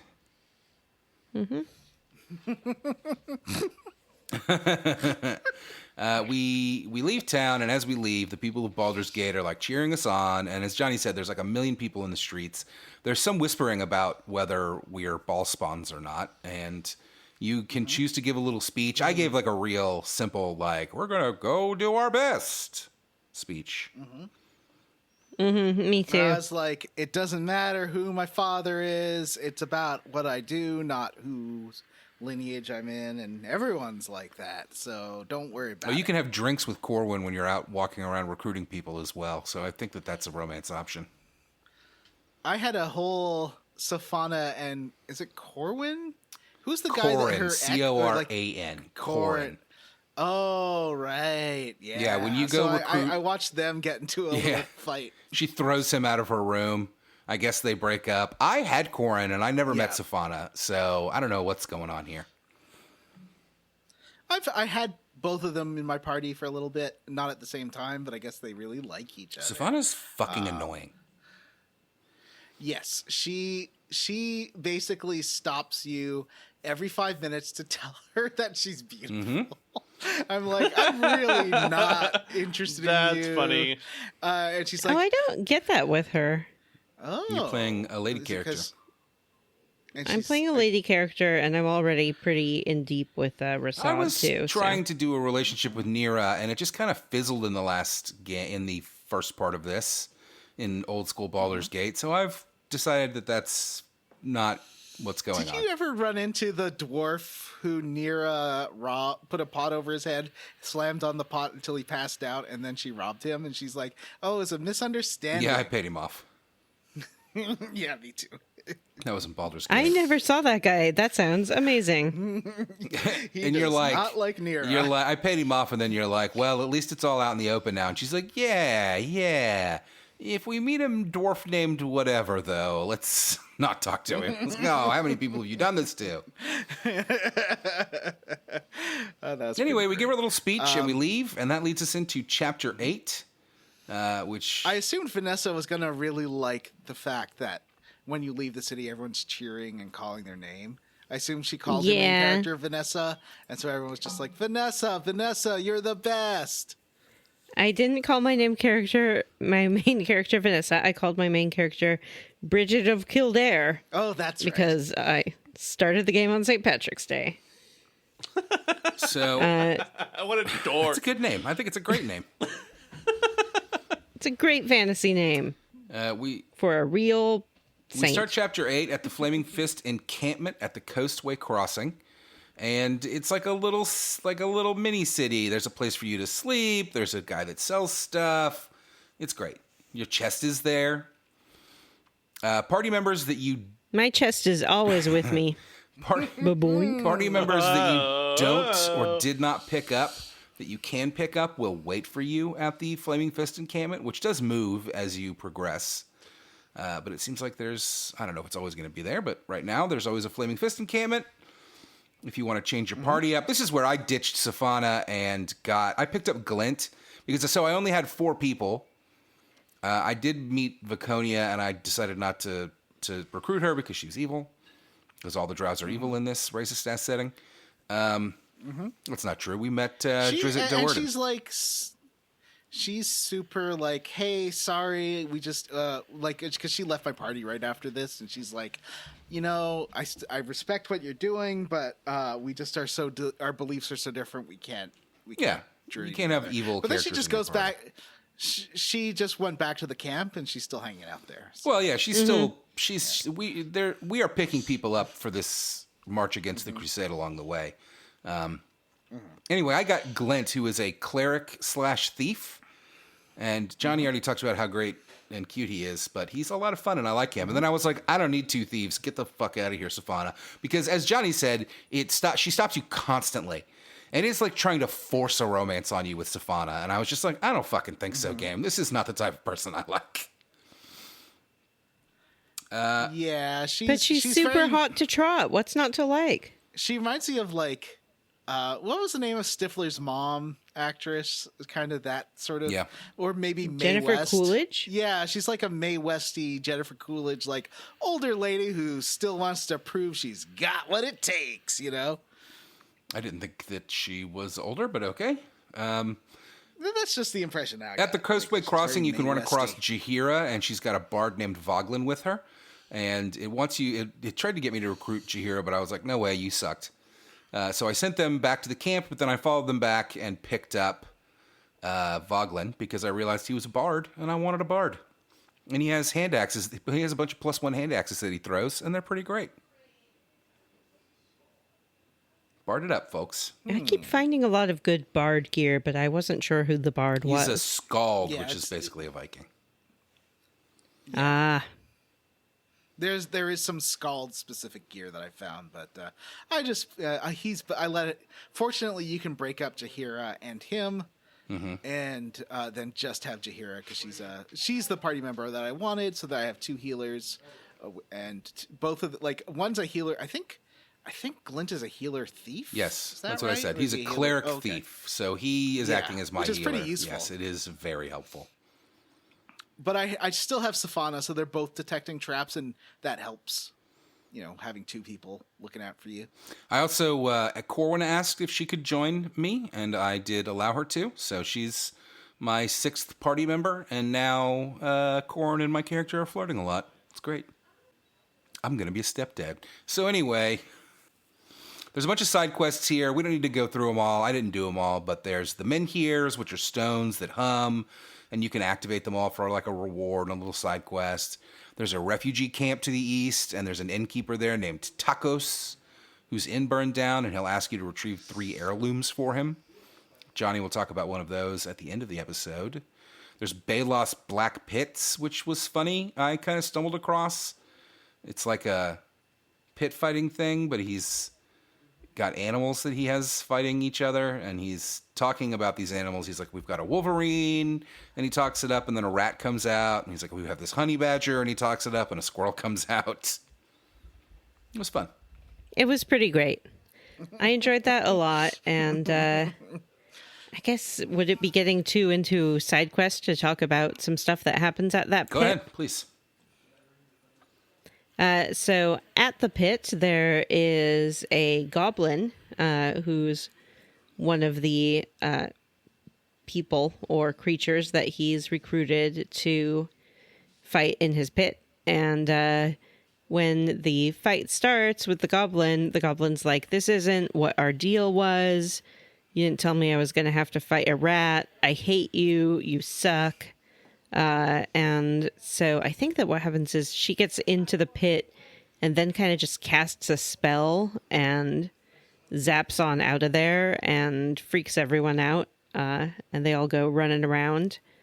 And then the goblin's like, hey, what's up? I'm a goblin, but I'm a person. So can I join your party? Ooh, Are they that'd be awesome. Did this evil? happen to you, Matt? They are, I think, true neutral. And I was like, yeah, goblin, join Heck my yeah. party. I'm not I racist. want to have a party with a gnome and a goblin in and- it. That sounds fun. Ooh, yeah, I'm gonna go back and see if I. Vanessa, Well, I'll recruit them and then probably put them out back into the camp. what kind of class are they? There's no going back in this expansion, by the way. Yeah, there is. This is Well, once A- you finish the chapter, you can't go back. Oh, okay, yeah. Oh, can I not go back to that place? I don't think so. You might be able to go back but- to the. You have to be able to go back because you have to leave to do the heirloom quest.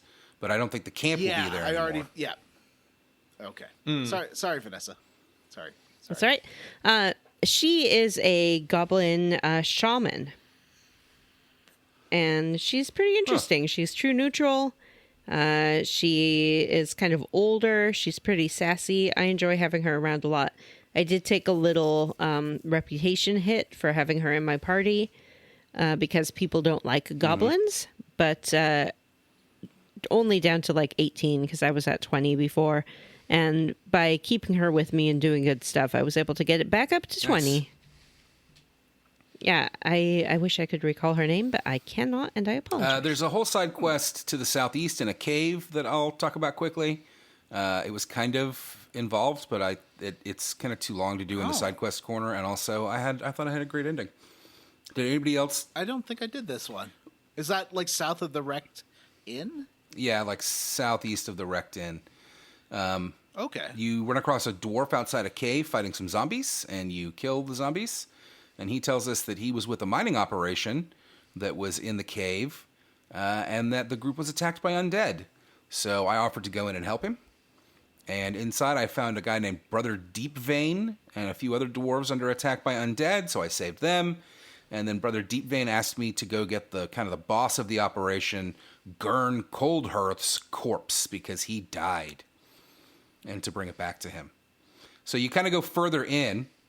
You find their abandoned camp in the cave, and there's a giant there named Semmel, who's being attacked by more undead.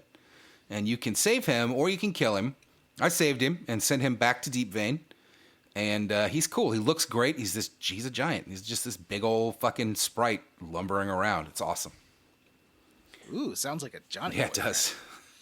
And then you can head down to the next floor where there's like a library. You start finding books about liches, and this area is pretty large. And there's a lot of it's only one real floor, but it's a pretty complex little dungeon floor. There's a broken portal to another plane that spits out fire monsters. There's a room with a raised pool that you can find. If you find the 4 scepters and insert them, you can get little visions of 3 of the characters, Imoene, the Hooded Man, and Caelar Argent. You get like little cutscenes of them chatting. Imoene's like practicing magic, and the Hooded Man is talking to Caelar Argent's second right-hand man. And Caelar Argent has her own little cutscene where she's like writing out letters to the families of people that have died under her crusade. It's kind of neat. Yeah, seems like a kind thing Yeah. to do. And then her second in command guy tells her to not bother. So I think he's maybe a bad guy. I mean, they're all bad guys. There's a laboratory with more books about making liches with a throne. And there's a secret lever in the throne, which was cool. And so anyway, after you do all this and you kind of solve some puzzles and open some doors, and you kill a lot of undead and deal with a lot of annoying fucking traps, you find a ritual room, and you get a little cutscene of a lich turning Cold Hearth into a lich. And the first lich bails. A lich is an undead sorcerer. Is that correct? I guess. And so the first lich bails, and you can go in and talk to Cold Hearth. And for me, I immediately was like, "Fuck you, lich," and tried to fight him. Liches get And stitches. he did kill me because he immediately casts a shitload of spells on himself that make him basically immune to everything. So but what I was able to do on my second try, there's a little path off of this room. You can send your thief, in my case Glint, into his phylactery cache and steal his phylactery. And then while your party is fighting this lich, you've got your thief in another room doing this. And then you take your thief and you send him to the other side of the area to that broken portal room that I mentioned, and you throw his phylactery in. And that, it doesn't kill Cold Hearth, but it does, like, strip him of all his powers, so then you just kind of kill his ass. Yeah, it was great. Like, I was having a real tough time with it, and I thought it was a real fun, cool thing that you were able to do, you know. And like, there's other ways to do it. You can definitely brute force it. You can strip his spells off with dispel and thrust magic and some of that stuff. But I liked the idea of a lich dwarf. You don't see that very often. Yeah. you can also choose to work with him. If you're evil, you can talk to him and he'll give you some quests to do and stuff. But I didn't do any of that. Anyway, I went back to Deep Vein and I told him about how Cold Hearth had turned into a lich. And I think because I had saved the giant, he was more willing to trust me. And he was real bummed out. He was like, that guy was my buddy. And he turned on us and tried to sacrifice us so he could become a lich. Huh. That sounds really neat. I'll have to go back. I bet I can go back. I'm pretty sure you can. I'm pretty sure it's there. I'm not sure. I was going to go back myself because I did miss something, which is that in that room with the giant, I found out later there was a treasure chest or something that you could pick the lock on, which would have notes from Cold Hearth about about his plan to lure all these people down here and then become a lich. And if you get that and take it back to Deep Vein, he'll give you like a lich killing stone or something. I wish I would have had that for sure. But I did not. Ooh, yeah. I on Minsk, since Baldur's Gate 1, he has the spider killing thing, which has come in real handy because you can't get stuck in webs, and it has bonus damage against spiders. Yeah, I have something else on my main character that makes him impossible to hold as well. So he and Minsk make good frontline guys because I get fucking webbed all the time. I hate web. So I did the same thing. I gave Minsk that Spider's Bane, and it's perfect for him. Yeah, that's exactly what I did. All right, so back to the main quest. To the northeast of this area, there's a bridge. And you get there, you find that it's held by a bunch of crusaders. And as soon as they see you... You get a real fun you get a real fun cutscene. They see you. You start to fight them. Or no, you fight them after. Never mind. They see you, and there's a mage with them who fucking panics when he sees the hero of Baldur's Gate and accidentally blows the fucking bridge up. Mm-hmm. Well, he does it on purpose to stop us following him, but it's just he didn't think it through, basically. Yeah, he left a lot of his companions on the other You side. gotta think these things through. So And he killed a bunch of people. You fight with the people that are left on our side of the bridge for a minute, and then you get interrupted when Caelar Argent shows up, and she forgives the mage for blowing up the bridge. And I told you that I rage quit here because this is actually a pretty tough fight because you're kind of trapped in a really small area, and I was about to get party wiped. I don't know if you actually can get party wiped because I quit. I'm sure you can die. I don't think the game would stop you from dying. You just have to hang on for a minute. Throwing controllers. I was just like, it's too late. I need to get some sleep. This is just making me mad. You can definitely. Have we said what Caelar Argent's deal is? This is right when you find out. Well, we're about to find out. We're about to find out more about what her deal is, but yeah.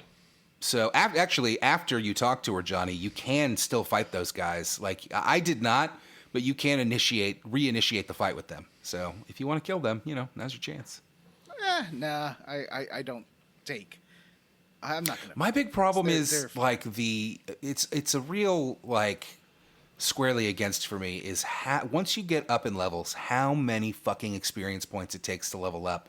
So I always feel stupid about leaving a fight behind because I'm like, those guys were probably worth fucking 10,000 XP, but like I didn't want to fight them. It is a D&D second edition thing. Actually, I think even now D&D requires so much time. No. Like it's several play sessions. Well, to yeah, but level that's, up. I mean, a lot of D&D 5e is based on, they've stopped using experience as much and use milestones instead. So basically you complete like a quest or a plot critical something, and that's a level up point. So it's not based on XP at all. I like that system. My current D&D campaign that I'm playing, Tomb of Annihilation, the DM has decided to use XP, and I don't like it as much. Well, also, when you're playing D&D proper, the DM can adjust for the preferences of the group. So if you like to level up fast and then be ultimate, they can do that for well, you. and also D&D, as we've discussed with this game, has the real problem of those first few levels it's not a very fun game at the beginning. You're so fucking weak. Yeah. You've got, your character's got 12 hit points. You go down instantly, and it's not very fun.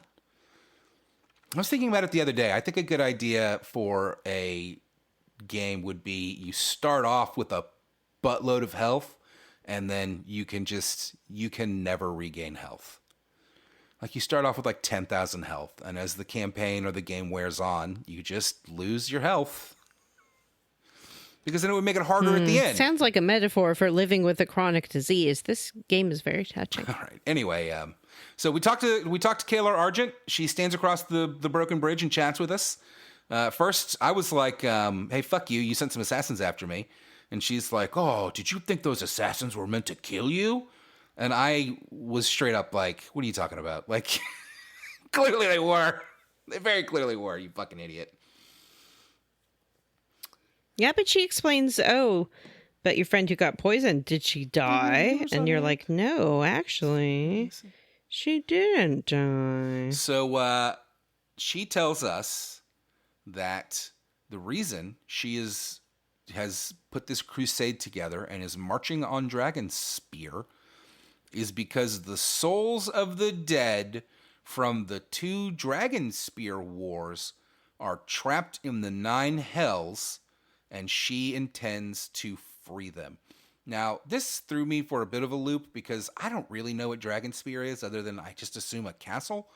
I haven't really considered why she's marching on Dragonspear, so I guess this was a good twist, but I didn't know fucking anything about the Dragonspear Wars. Yeah, me either. I like though that they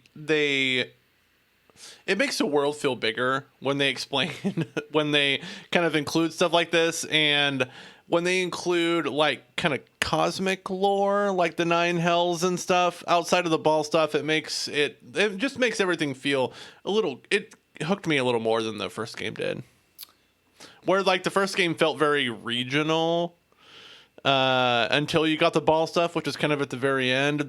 I like the cosmic lore kind of stuff. It just makes the game seem more fun. There's like a book around that would have told me about it, but I kind of wish they would have forced this information about the Dragonspear Wars on me at some point. Like, you are getting yapped at by so many fucking people. Why would you not have the hooded man or somebody in one of these cutscenes be like, let me tell you about the Dragonspear Wars and what Dragonspear is, because I still don't know, really.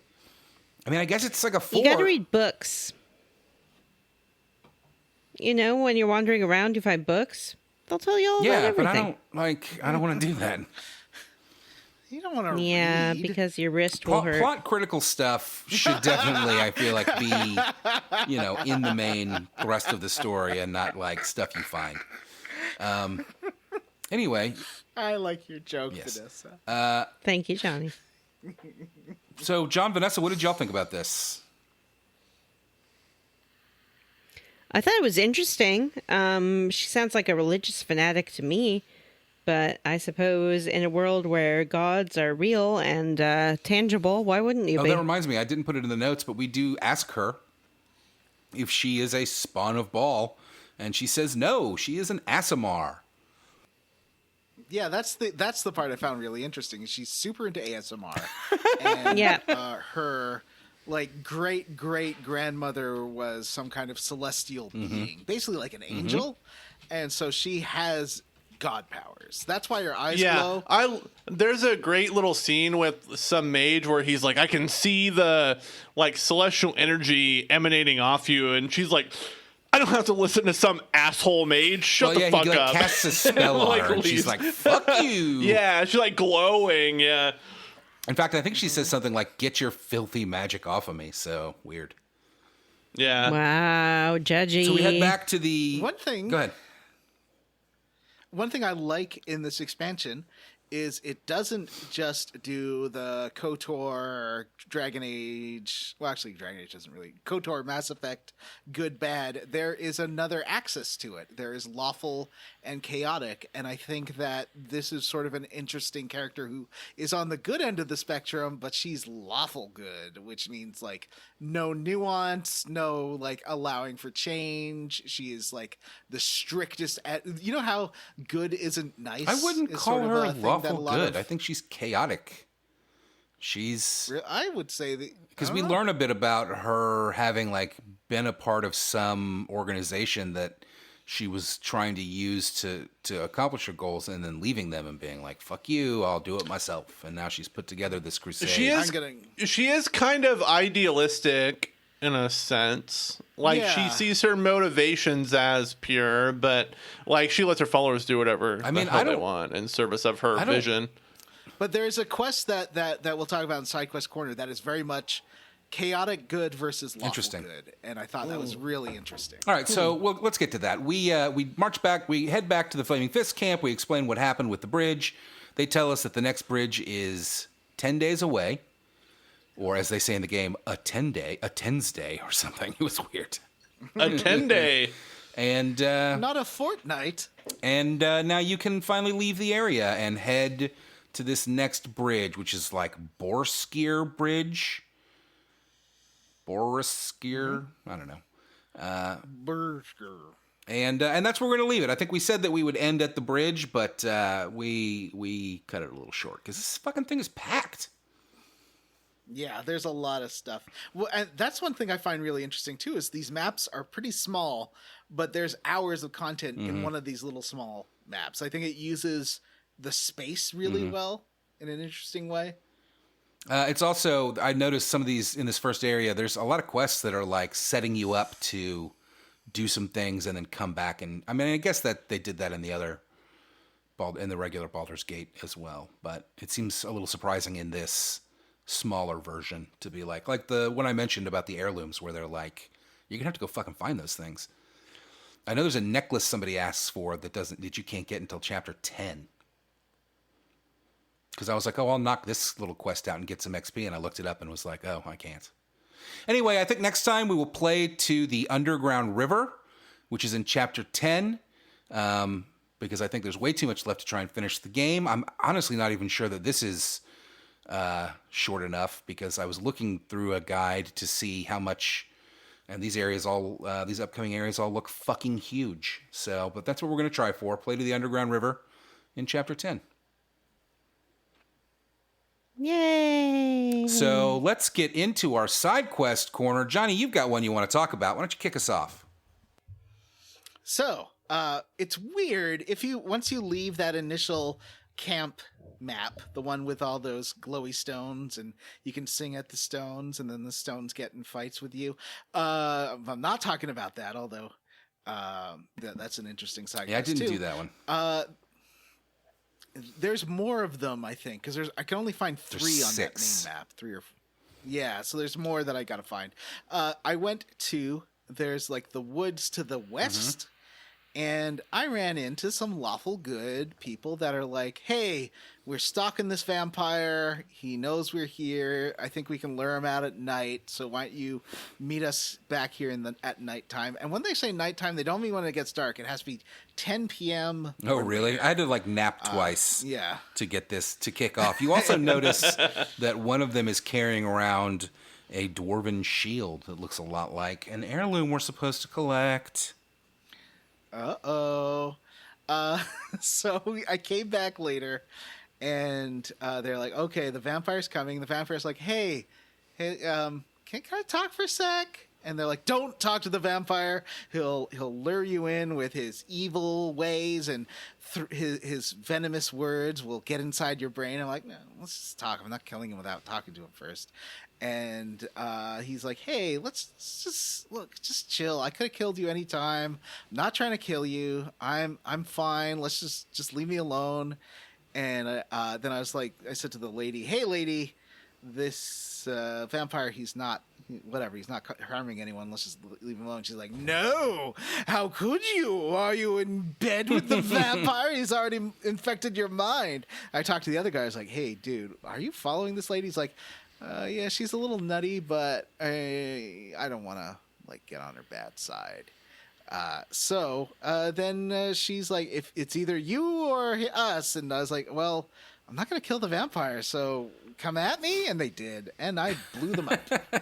Oh, no. Wow. Yeah. And the vampire's like, yeah, thanks. They were just harshing my buzz here. Like, yeah, it's cool. And then we like punched out.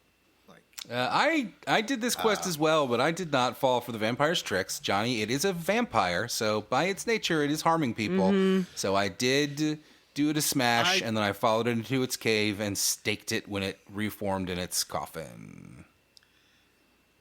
He's fine. He's not hurt. Yeah, I mean, he is because he has to survive, but okay. Yeah, he can like feed off of rats or whatever. He doesn't have to. I don't think he is, though. What? He said he was a nice guy. Yeah, but when I was having a conversation with him, I was like, so you're a nice guy, right? But you do eat people to stay alive. And he's like, so? Yeah, he seemed fine. That lady was annoying. Well, I had a couple of small things. I ran into, when I was running around Baldur's Gate in the Ducal Palace in the basement, there are some cells, and I ran into Corlaz, who you may recall from the interlude, and she breaks out while I'm down there, so I had to kill her. So you ended up killing her anyway. Super cool. I also ran into Ophilis, the treasurer, outside the palace, and he was like, I got your money back, but I got robbed. Yep. And he tells you that they had mentioned the 3 Kegs Inn, so I ran down to the 3 Kegs Inn to get my 150,000 gold back. And they tell us they're sitting there having a meal, and they tell us that they already spent it. I don't know how they possibly could have spent that much money that fast. Oh, they actually do tell you. They gave it away. They didn't actually... Yeah, they gave it away to all the refugees. Well, so I was like, oh, fine. All the refugees in town should be rich as fuck now because they robbed me of my money. Mm-hmm. And I think I let them go. I was just like, Me okay, too. like whatever. What am I going to do now? But then Ophilis shows back up when you get to the camp at the crossing, the first camp in Chapter 8. And he's like, I'm here to pay you back. Well, some of it anyway. And I was like, oh, sweet, because I actually need some money because I need to buy some more +1 bullets for my slings. And he does not have money. He gave me a giant golden bust of my head. Yep. Great. And he's like, here you go. This is worth more than gold could possibly be. At this point, I had bought a bag of holding, which was awesome because I had something to put it in because it's heavy. So I'm just going to keep that with me for the rest of the game. I was also able to buy an ammo belt so that my archer had somewhere to put their 1,000,000 arrows. That was nice. Oh, that's cool. Oh, I didn't realize there's a bag of holding. That's useful because then there's no weight. Yep. To the items. I've just been putting everything on mints because he can carry like 200 pounds. Yeah. I Do you guys remember when? Oh, sorry. Go ahead. Inventory management in the last game was a real fucking hassle. So I'm glad to have something to alleviate that. What were you saying, Jim? Do you guys remember when messenger bags were cool? I remember when Messenger bags fucking are nerds thought they still were cool, bro. They're not really They were cool never cool, anymore, Jim. but like I love them. when messenger bags were in their heyday, I bought a messenger bag from, what was that geek store that eventually got into, it was started as a website and then got into malls for a minute. Smart something? Geek something? I thought it was geek something. But I ordered one from their website, and it was called the Bag of Holding. And it was a big old messenger bag that I used to put my laptop in when I traveled places. What a nerd. Vanessa, did you have any side quests that you wanted to talk about? Well, I guess I already talked about the goblin. That was pretty cool. Not only can you recruit the goblin, but you can recruit the guy who was running the pit, who seemed to be someone who you knew from the first game, but I had never run into him. He Baldur was or definitely something like evil, that? so yeah, I sent him to the camp to hang out, so he hangs around there. I forgot to mention that other Rasad side showed up. Yes. But I sent him to the camp. It's not really a side quest. Rasad shows up and he's just like, hey, I decided to come after all. Can I hang out with you? And I was like, yes, you can hang out with me. And we have picked our romance Nice. right back up again. He was telling me that he enjoyed spending time with me, and then he asked me if maybe we could spar together a little bit. And one of the dialogue options there is, I'll read word for word. That's a great idea. You should probably take your shirt off. It will help you move faster or something. That's what pedophile teachers say to their students. Yeah. Yikes. I didn't. I didn't choose that option. I chose the other one that is, are you trying to get closer to me physically, Rasad? And he was like, can I ask you, when you're like around someone, do you ever feel like distracted and super into them and stuff? And I said, only when I'm around you, baby. And he said, oh, I was afraid of that. I have to go. what a Bye. When he showed up for me, I was he got a little I overwhelmed. was like, beat it, punk. You had your chance. Now I've replaced you with Corwin and Glent and a bard. But he's so rad. Yeah, but I have a bard now. He sings. All right, well, that's our side quest corner, and it's about time to wrap this show up. Let's talk about what we are squarely against. Vanessa. I am roundly for McKin Grubdoubler. I couldn't remember the name of the goblin before. Her name is McKin Grubdoubler. She's amazing. She has special goblin gear that you can find throughout the game for her to wear. She's true neutral. She's a shaman. She thinks that other goblins suck. So she kind of talks about how goblin tribes are brutal and they're not really interested in her shamanism. And one day they killed a deer that was like stuck in brambles and ate them and fell asleep. So then she snuck away. She joined with Baloth, who's the guy who has the pit. And he turned her into a sideshow freak, essentially. So when you have her in her party, she talks about how her new life is so much better and she's happy to have friends. And some NPCs will react poorly. They'll be like, oh my god, is that a goblin? And you can be like, shut the fuck up, racist. Which I love. Roundly for McKin. McKin Grubdoubler. Greatest character of all time. Johnny, what are you squarely against? Removing that Nub Dub song from Return of the Jedi with a new terrible song, and you can't get I meant a in the version game now, which has the good song. I am Roundly for Glint. He's just, I kind of need to read up more on him because he's referencing a whole lot of stuff and I'm not always paying attention because there's so much dialogue happening at once in this game. But he's just adorable. He's my funny little gnome buddy. And he's like says how we always go on crazy adventures and he really likes me as a friend. What about Jim? I am roundly for the Shining Lady. I think her crusade is interesting. I like the kind of contrasting nature of what she wants versus what her followers are doing. I think I like the kind of inherent, at least to her, nobility of her little quest. I think it's cool, and the fact that she just wants to go in and enter hell and free all these souls is cool. I'm sure it's not going to turn out great for anybody, especially her, but it's going to be fun, and I think she's a cool character. Vanessa. Matt, what are you squarely against? I'm roundly for that big old giant that I met in the mines. What was his name? Big O.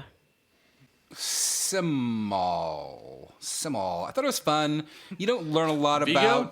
about their relationship, but maybe they show back up. But I just liked these dwarves hanging out with this fucking giant. It was fun and cute, and I liked it. Good stuff. Mm-hmm.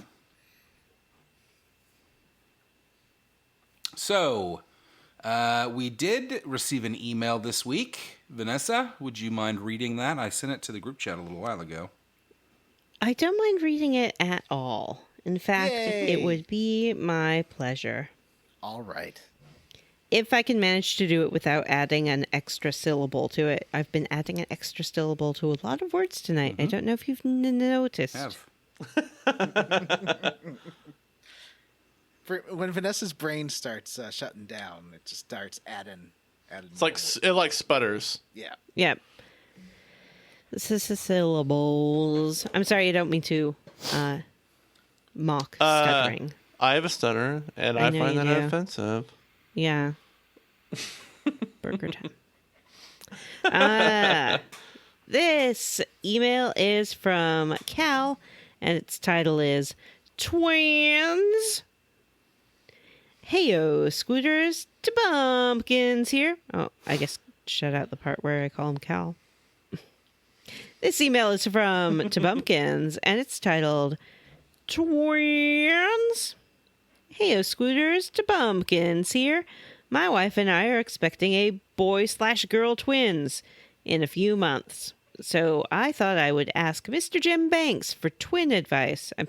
Twin advice. We're not going to do the matching clothes thing, but what other advice would you give to help twins grow up to eventually include Chrono Cross in their hearts like you did? And for everyone else, what are some of your favorite video game twins? Love the show, as always. Really hope Legend of Jagoon wins. See you all at the next Dan Flash's pop-up store. Jim, do you have any twin advice for future twins? I do. I would say, whenever you have twins, I think you always want to have so I'll make this really personal. I think the thing I'm most salty about growing up as a twin is having to share birthday parties. If you have boy-girl twins, you need to have, especially when they're younger, different separate birthday parties. Kids want to have different friends. They want to do different stuff, want to have different themes. Let them do that. And same with their interests. It's hard, but you got to foster their interests separately and equally, and you're going to have a couple of great kids. I promise. I thought we should probably give some suggestions for names for these twins.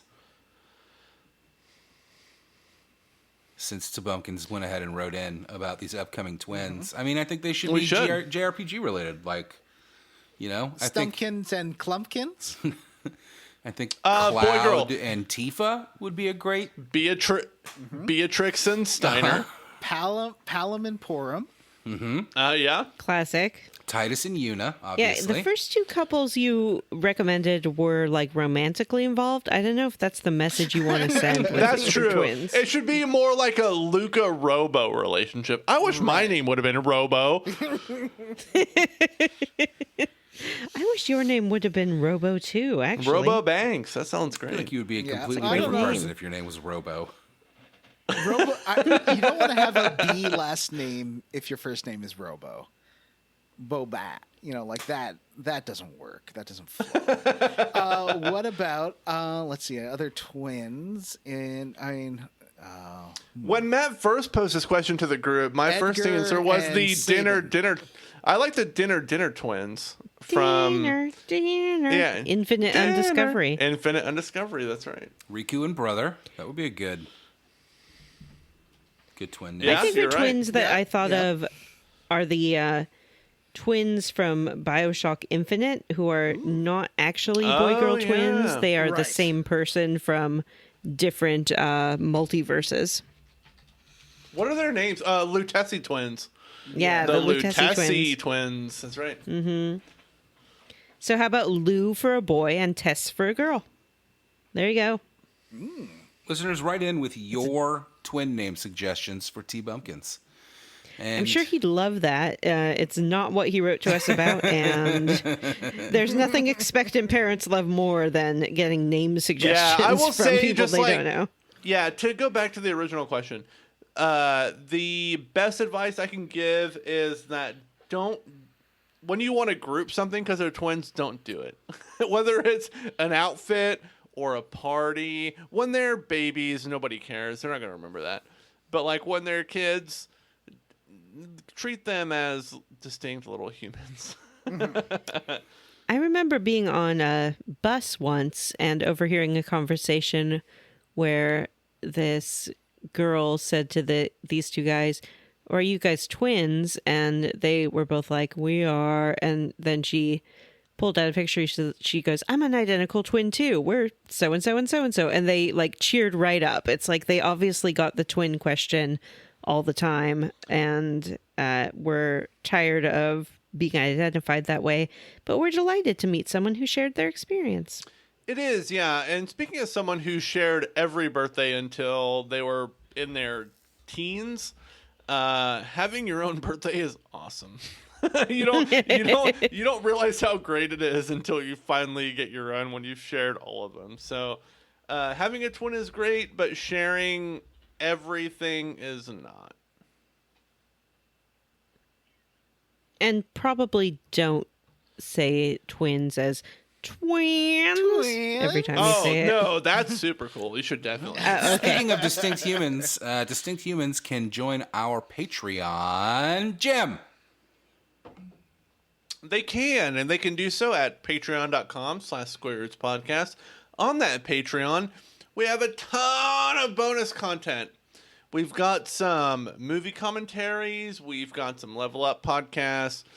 We've got just some general weirdness about video games. We've played a lot of weird stuff for the bonus, now that I think about it. This month's bonus is coming up in a few days, probably by the time this episode airs. We're doing it's kind of an audio visual thing for the first time. We're doing Vanessa and I are crafting our own PowerPoint presentations about what I don't think either of us know yet. No. But we're going to have PowerPoint presentations about something. Matt is going to be the judge. That's right. Because I'm there's also going to be a doing winner, one, I guess. right? Oh, are you Yeah, doing Johnny's doing one too. Oh, okay. Yeah, mine's okay. going to be controversial, but I've decided to go with the subject in my heart and not the subject that would not court controversy. Oh, so John's doing a red pill presentation. So you can check all of that out, like I said, at patreon.com/SquareRootsPodcast.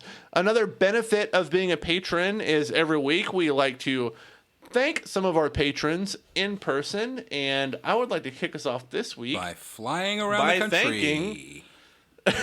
by thanking Ari Corpovara, Star Drifter, Joshua W. Broxson, Michael Tully Klein Jr., Tyler Crump, I'm on it like a hat on a Ben, Armin Hammer, Josh Holt, Do Good Recklessly, Aaron Serenity Now Little, Saul Wagner, and Katie Tolman.